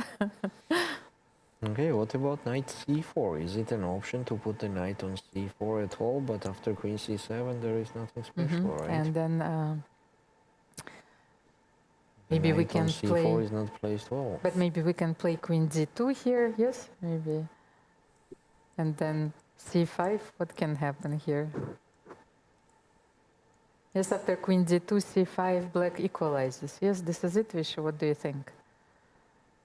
So we'll take But on even a5. instead of c5, I can play knight d5 to b6.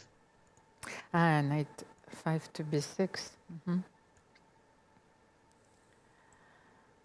And then if we trade everything, then queen takes on b6 once again. Queen takes b6. Yes. The point was obviously rook a5, knight c4 is winning for black. Yes, let's just show it. So with the That's knight why on not the other knight, and so on.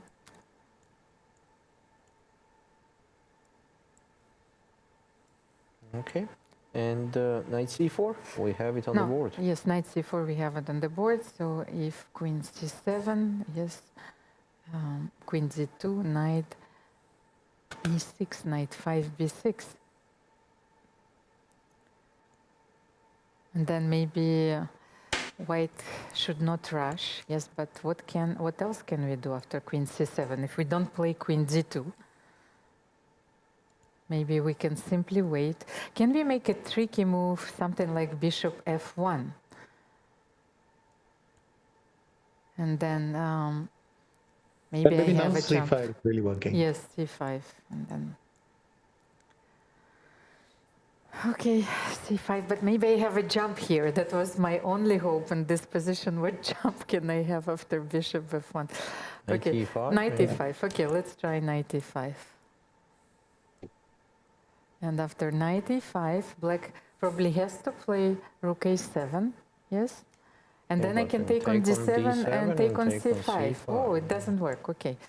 I managed to find something here, queen c5, and maybe this is not the position that black should have after this sequence of move. And we have knight c4, but Humpy is very slow. Vishu, 2 minutes 50 seconds for Humpy Koneru.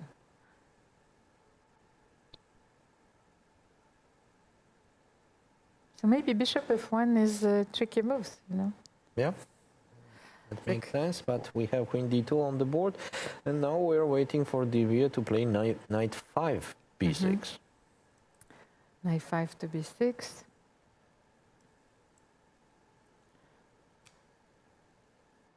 But what if we take on b6, let's say queen b6 once again, and white can also maneuver for quite a while here.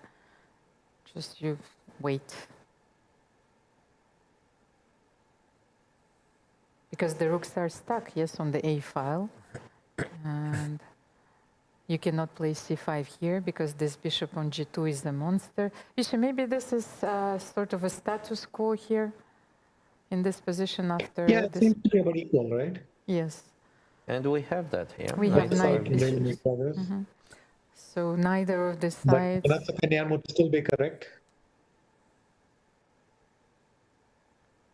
So neither of the sides can improve after knight b6, queen b6. And you cannot take knight b6 because then we will take on a5. Just a second. And okay, we have this trade of one of the last. We have this position. Minor pieces. Could not be for black the idea of playing knight f6, knight d5, and maybe later But let's knight say d4? That's exactly what I wanted to anticipate. Just to avoid it, maybe you should make a move where you can like take something like rook c4, queen c3 is on the board. Okay, but knight f6 is possible. But okay, probably Humpy wants to play rook c1 now. And we have Yeah, knight she did it f6. already. 6. I'm anticipating the action. That's the commentator's role in chess is not an easy one because you're not commenting the direct action, so creating emotions. You're also anticipating, like a scientist. Yes, we have a few hypotheses, and then we need the empiric evidence, yes, to support this hypothesis. And we are very often wrong. So queen c3. Maybe e4 even makes sense. But Humpy is getting very low on time here. Ladies and gentlemen, this is a very important moment Yeah, because 1.5 minutes. yes, Divya has more than 9 minutes here, and Humpy goes rook c1. I think she understands also the importance of this phase in in her game, because this time Humpy needs to admit that this is it. You know, it's time to switch gears.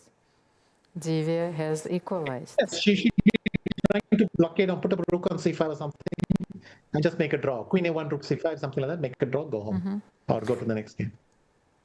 Yes, and as we know, if this game is drawn, the time control is going to be even a faster one. 10 minutes plus 10 seconds increment. Vishy, are you staying with us for the next game until the end of this tiebreak, till the end of the night, until dawn?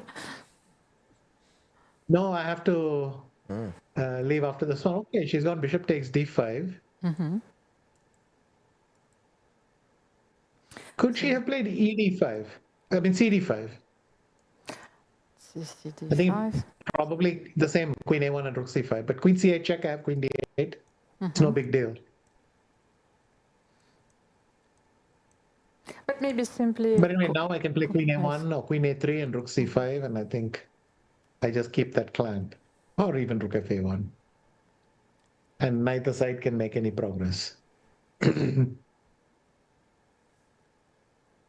So black has this symbolical advantage, this optical illusion, but neither side can make any progress, even though Divya has this extra pawn. But everything is fixed on the queen side, and the rooks cannot leave the A file. But as we've seen, I think this game will last for a moment or two, because Divya will try to shuffle her pieces around. Yeah. And what do you think, Vishy?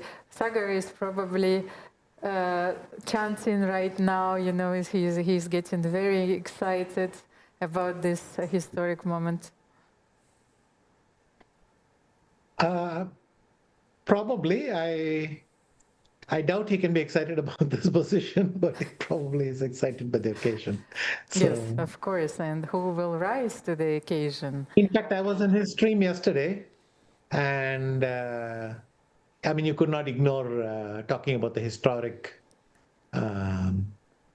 situation, especially for the women's game in India.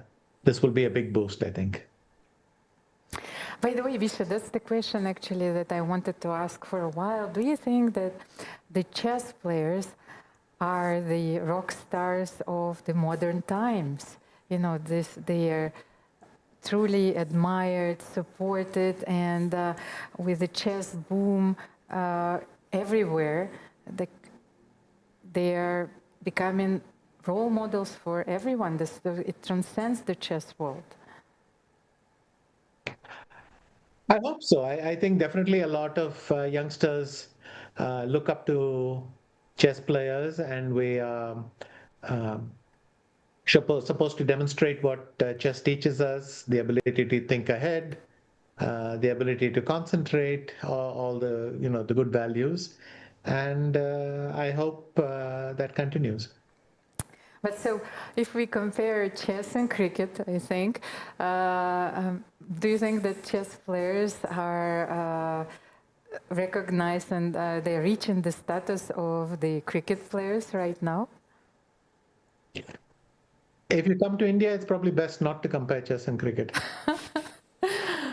Okay, I'm allowed, you know, so in my studio in Batumi. But I really hope, because I have such admiration for the game and also for my colleagues. And you know, you don't know, but we have this bet between us, because I voted for Humpy and Valery voted for Divya.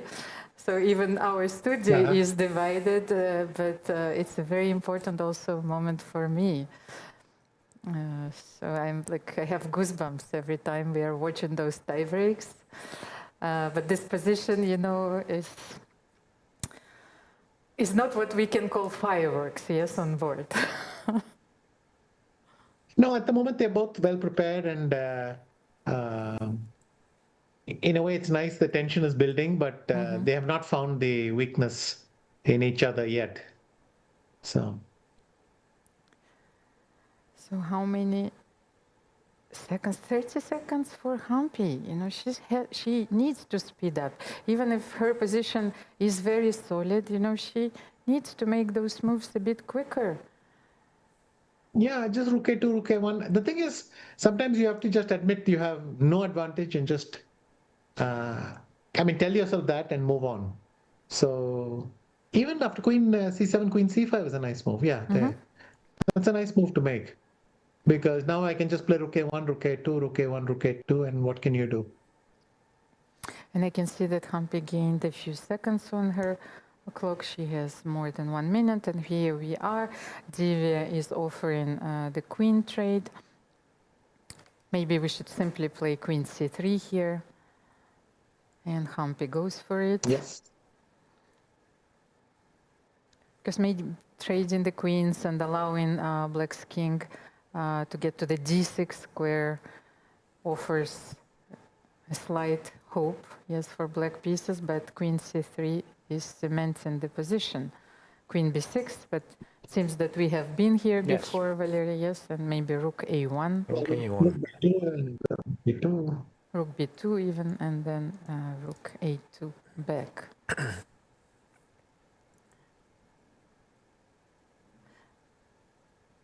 And Divya is fully concentrated, of course, but both players know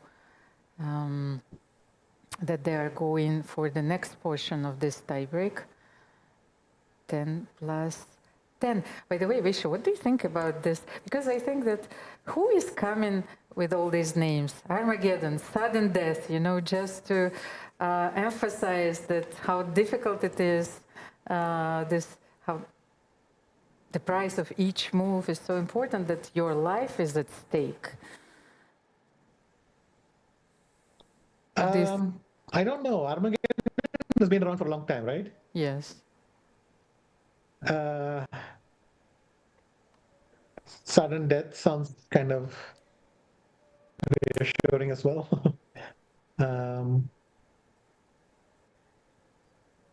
Anyway, I think our vocabulary is well developed in this area. So we haven't seen actually any sudden death. We know how to yet. describe all these situations.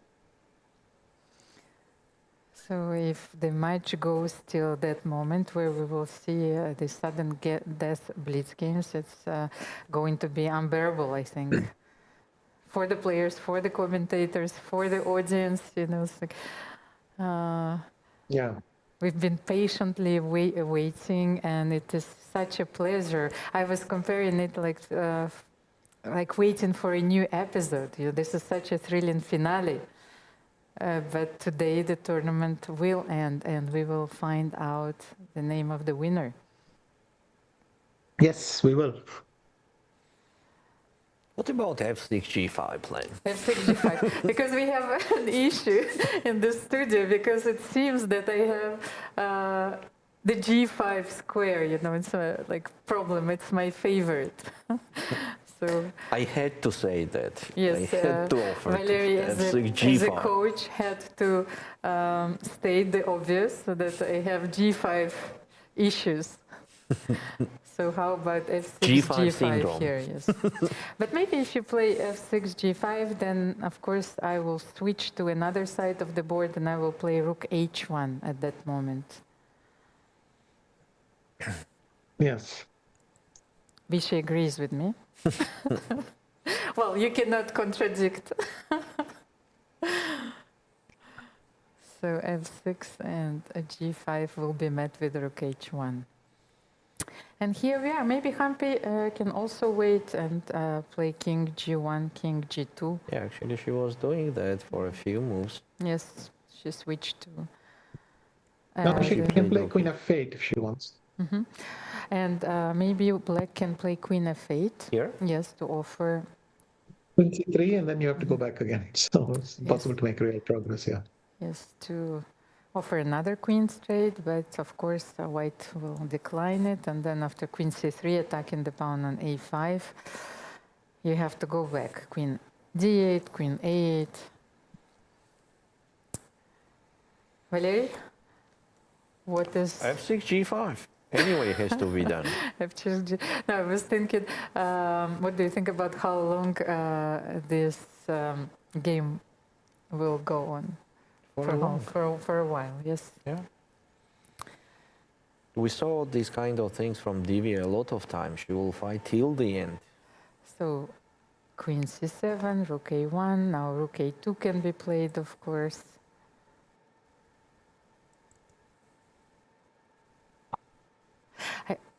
Vish, I know this has nothing to do with chess, of course, but I wanted to ask you a little bit about your son's your exhibition, because I'm so excited to hear about this one, and I've seen his paintings, so just a few words about his exhibition. So the exhibition is called Morphogenesis, and he got interested in math patterns. He puts a lot of math patterns in his art, and morphogenesis is something he learned from Alan Turing concept, and he tries to bring it in his art whenever he can. Quite excited. In 2 days, everything is going to be up in the gallery, and yeah, we're looking forward to it. And where is it going to be featured? In Chennai. Chennai. We're going to exhibit here for 1 week, from the 1st till the 7th of August. And did she play e4? Yes. Yes, actually, Humpy played e4, and I wanted to say. Blunder. I go queen e5, and what happens? Yes, queen e5 actually is probably winning for Divya. Just winning. It resigns. What is e4? And that's And it. queen e5 is on the board. What a dramatic change in this game. The tables have turned. Divya was patiently waiting for her chance, and this chance is on the board right now, because Humpy is supporting the pawn on d5, but maybe Divya can play rook d8. What do you think, Vishy? Attacking the pawn? It resigns. I mean, I was wondering what was going on. How you could play e4. Then I realized the queen is not even supporting e4. So just total collapse. Yeah.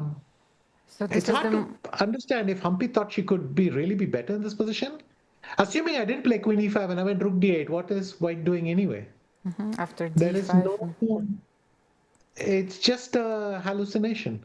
No, but after rook d8, I think maybe white still had queen c3 check, and maybe that was Humpy's idea, but queen e5 is such a powerful move. Let's update the I have some board. issues here. And actually, I must say, CD5 was a terrible blunder. I mean, here white has got back the position she had originally, a worse version, but she's already out of 90% of the danger in that the black rooks still have to sit and defend that a7 pawn. But if Divya had played rook d8, you can shake hands immediately. It's over. so what a dramatic moment. Divya realized probably that she had to do something, but she didn't find rook d8. And here we are, rook e5 is on the board. And if the queen moves, Humpy can take the pawn on e4. Maybe rook e8, no, maybe rook e6, sorry, rook e6. Rook e6, but maybe we can take on e6, yes, and take on a5. There is this geometry and queen d8 check. Yeah, but you could also take on a5 right away. So, Probably, yes, so of course. queen a6, rook a5. Yes, that's a. But what else to do? If you go queen c6, I can play queen e4 probably, and you're still stuck defending this a5 pawn. I don't know how you'll make progress. Maybe Divya will take her king all the way to the queen side or something. I don't know. So queen e4 is on the board, and if Divya takes on e4, then rook e4. That, Valery, this was such a moment. Is Divya such a chance. was one move away from the victory, but now the position is equal once again because Humpy will attack the pawn on e5, maybe even from You know, e5. it's a very nice plan for Divya. She can go rook f6 here. Rook f6, and then if rook e5. Then rook f5. Rook f5. So, and if you take, yes, so it's not great what I did to the pawns, but on the other hand, now I have rook behind the pass pawn on the other side, and my king comes to f6, and it's some hope. So king f3, actually king probably g7. not, because now I'll take my king to the queen side and bring the rook to f4 or something. But what else? If you play king f8, I will play rook e5 and keep that grip there. Yes, so with king f8, rook e5, and the rook is cutting this king off. Let's have a look. And Divya is leaning towards her rook. She has rook f6 on the board. She's going rook f6. Rook e5, and let's see if we'll witness rook f5. Here we are. That's her only chance. It reminds me of her endgame against Zhongyi. Yep. You know, it was very close to a draw, but then one reckless move from Zhongyi, and Divya was on the top of her game with the black pieces, by the way. So rook f5. Humpy still has 1 minute. But rook f5 has to be played. Or maybe we can play rook e7. Let's say if we keep 4 rooks on the board. But the problem with rook e7 is rook b8. Rook b8 and rook b2. Well, you can still play rook a2, and you can now switch to the sandwich mode, rook a2, and put the rook on a7, and like a sandwich, you attack that pawn. Yes, from a7. But still, I would have preferred that to this. But here, I think white is still out of danger because I go king e3. So king e3. King f6 or something. And then... sorry, king e3, king f6, and king d2 maybe. King I'm not d2. sure what king f4 accomplishes. Why not king f6? Because now can I play king e5? King e5, she wants to tempt her with rook e8 check. Okay. King e5. But now rook e5 check. Rook e8, and the king has to go to d6 because after king f4, rook e4. No, but the king is still out. It's a very interesting endgame. Like after rook e8, king f4, we are losing. Rook e4. And then the king is marching towards the pawn. Yes, even the white king. I would even play f5 check first. F5 check. F5 check and this. So that if you go king d4, I can play f4 and so on. Here, rook e4. So she has to go up the board. She has to go to d5 probably. And f5 check here. But Divya is still thinking. But now after king d5, rook e2, maybe there's some hope for black. Rook a6 was played. Rook e6. Now, her idea is that if Humpy goes king d5, she'll play f4. But if Humpy, she's done it, she's blundered. F4. Divya is fighting. Humpy could have played f4 herself. With probably good chance to hold, but now... Now she can take on f4, of course, because then the king will march. King f5, king g4, so maybe Humpy... Yeah. Sorry, sorry. You can't take with the rook because of a4 and gf4 because of this thing. What? And Is she Humpy, going to run back to p1? I mean a1. But it's lost. Now it's lost. a3, rook b1, a2, and then king f5. White got that's just black got everything she wanted. a2, rook a2, a1, and king f5. king f5. I don't know, maybe I have time for f5, but I can go like this. And now rook a3. And Divya started with king f5. It's like the history is repeating itself, because I've said to our audience that Divya Deshmukh defeated Tan Zhongyi in the semifinals, and the players who were defeating Tan Zhongyi in the semifinals, they were winning the event. Alexander Kostyanyuk in 2021 and Alexander Goyachkina in 2023. So was it all written in the stars? Divya Deshmukh defeated Tan Zhongyi in their classical games, so now she is completely winning. And after f3, maybe she can play a2. Yes, rook a1, and then maybe rook a3, like Vishy suggested. King c4. Yes, but then you can take on f3. You can take those I pawns. take on f3, you take on a2, and I go king g4, and then I collect on g3 as well. It's a very important king march. Because So now it's not f and h pawns, because your king is too far on the queen side. So she has to find out that rook a3 idea, and that's it. yes, but do you remember how long did it take her to convert her winning endgame against Tan Zhongyi? Yeah. Here we are. She got it. Rook a3 is on the board, and Divya Deshmukh is at the precipice, but at the precipice of winning the World Cup. She has to stay calm. Humpy Koneru is fighting like a lion, but here she can take rook f3 and king g4. f6 also possible. Yeah, f6 also. Yeah. Very Just good. to keep it more accurate. So, and if the king goes to c4 or to d5, it will be even farther away from On king the d5, pawns. we can do first check and then take on f3, right? To force you to be far away. King d5 is on the board. And yes, check, now you check can and take on f3. Check and yes, and take on f3. Come on, there is nothing to think, actually. But this is Time such is a very moment, important. and you know. She has more than 1 minute here. And it was a clash of the generation. But take on f3, take on a2, and then check on d3 and take on g3 also. But then I'm afraid that the king is able to come back for f versus h. Who is it? Okay, I don't know where this one is going. If I go king c5, she wants to go king e5 or something. But then f6 might be a mistake. Okay, so let's wait, because Divya has to calm down and Humpy needs to find the only moves to stay in the game. King d6, Humpy is down to 16 seconds.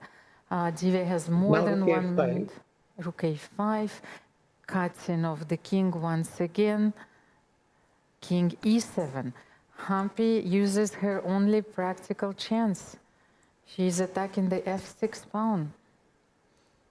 Rook a6. But now, yeah, rook a6. King f7. And rook a7 check. Then rook a7 check. So now king e5 is winning again, probably. And we see this. But if you go g4, white has to play g4 now. Humpy needs to realize that this is her only chance, g4. And he does it. But wait, now it might be game over. I go g4. Takes. And do you go rook king f4 here? You're going after these pawns? Yeah, king f4. You play g5, I take it, you take it, I take it. King c7, king f4, king b7, rook a3, king b6, king e3, king b5. Probably you get some strange Yes, your king is not in time here. Yes, the black king is shouldering the white king there. So after king b5, king d3, king b4, you can simply go rook No, but there's a7. a thing at the end when I play my king to d3, you'll play king b3, I'll go rook Rook somewhere somewhere. in the b file check and I'm winning. Yes. So, but she did something else, right? She went rook a7 checking c6. Yes, there's a very beautiful position, by the way, which remained behind the curtains. This line which we If4 analyzed. is winning. Here, without taking. So gh5, king takes f3. So king f4, but once again, maybe this is her Achilles heel, the rook endings. King f4 is on the board. She has to fight against herself. Divya Deshmukh needs to convert this winning endgame, and g takes h5 is on the board. But now things are not clear once again. h6. So now f5 simply. I start pushing that pawn, f5. King b6. By the way, it seems Then rook that... h7, rook takes a2, rook h6, rook h4, and your king is too far away. By the way, Visha, I think it seems that after g takes h5 and king f3, Humpy was drawing by king d5. It reminds me of this Red Sea puzzle. Danger. Yes, yes. King d5, but one move too The late. question is, can she do this now or it's too late? Now king, what am I, f4? King e5 maybe. Yes, king e5 actually draws, but she goes h7. She is using this pawn as a decoy. Yes, but isn't it losing now? Now it's But losing. now she can take this pawn, and Humpy takes on a2, but it's not easy to find those moves with few seconds on the clock, and after king g3, this king is too far.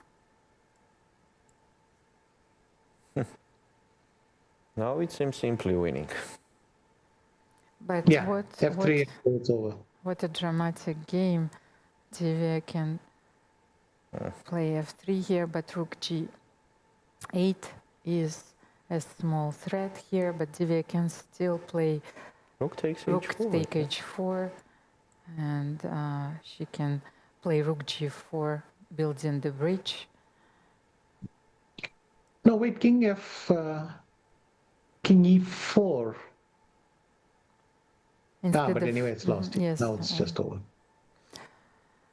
And f3. And f3, and it's cut on the wrong side. So I won my bet, Almira. Yes, we are. And what I wanted to say in this clash of generations, we also have the passage of time, this ritual where Divya is going to win the World Cup. She's a few moves away. I think Divya's evaluation bar just hit. Here we are. Divya Deshmukh What emotions. has done it, ladies and gentlemen. She cannot hold her tears. This is such a moment for all of us. Look at her, Congratulations she's actually crying. to the winner of the World Cup, Divya Deshmukh. Humpy Koneru has put such a fight, but it was written in the stars. Divya Deshmukh is our winner. She's probably looking for her mother, but Michael is going to ask her a few questions. It's not easy, of course, to answer them now, but here we are. Michael.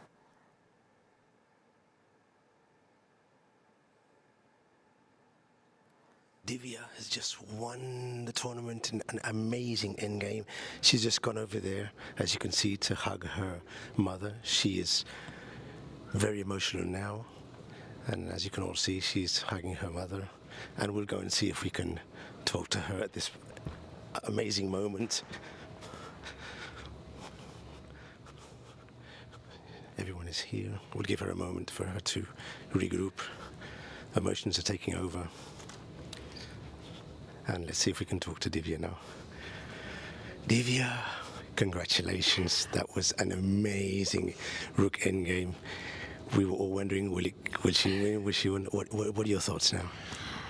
I definitely need to learn endgames. I'm pretty sure at some point I messed it up. I'm not sure how it should be an easy win. I think I should not allow g4, but I think maybe I should just go rook a3, rook f3, rook g3, and that should be a win. Divya, you just won the World Cup. You're a grandmaster now. How happy are you at this moment? Okay, I need time to process it. I think it was fate, me getting the Grandmaster title this way, because before this I didn't even have one norm, and now before this tournament I was thinking, oh, where can I get my norm, and now I'm a Grandmaster, so.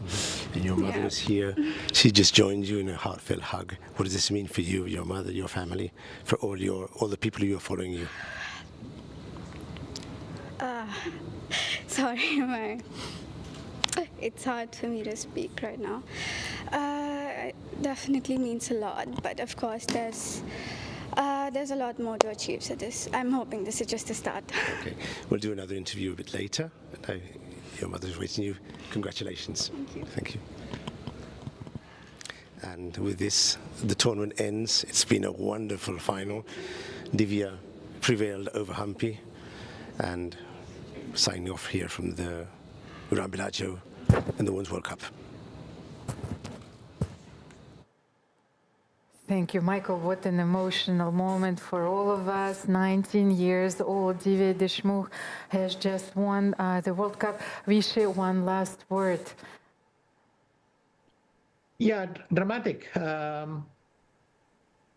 Humpy just collapsed, and it was totally self-inflicted. There was no need for e4 and d5. And this is one of those situations where your nerves just get the better of you, and there's nothing you can do. But congrats to Divya. She was a bit critical of her rook ending, but I think there was only one or two inaccuracies, and mostly she hauled it in pretty efficiently. Thank you so much, Vishy. And no Grandmaster. That's amazing. And of course, with this title, Divya Deshmukh is awarded the Grandmaster title. Thank you so much, Vishy, for joining us once again. It was such a pleasure for all the chess world and for all the fans everywhere. And we hope to see you very soon. Thank you. Thank you. Valery, and Here we are. here we are. These are our last moments. Thank you so much for watching. What a journey it was for us. And once again, I feel so privileged, Valery, because we were part of this historical moment, but where everything was written in the stars. Divya Deshmukh won the FIDE Women's World Cup. Perfect. Congratulations. Congratulations, to of her. course, to our winner. Congratulations to Humpy Koneru. She is our silver medalist. Both players, they qualify for the candidates tournament, and it will be such joy to watch them again. Yes, we have definitely. 5 names already. Let's just sum it up. Georgina Alexandra Goryachkina, Divya Deshmukh, Humpy Koneru, and Zhongyi. So we will, of course, watch the next tournament, which is going to be the Grand Swiss. We will find out the next 2 names. Thank you so much once again. We are about to cry, I think. I can barely finish my phrases. Congratulations. This is going to be such a celebration, no matter what.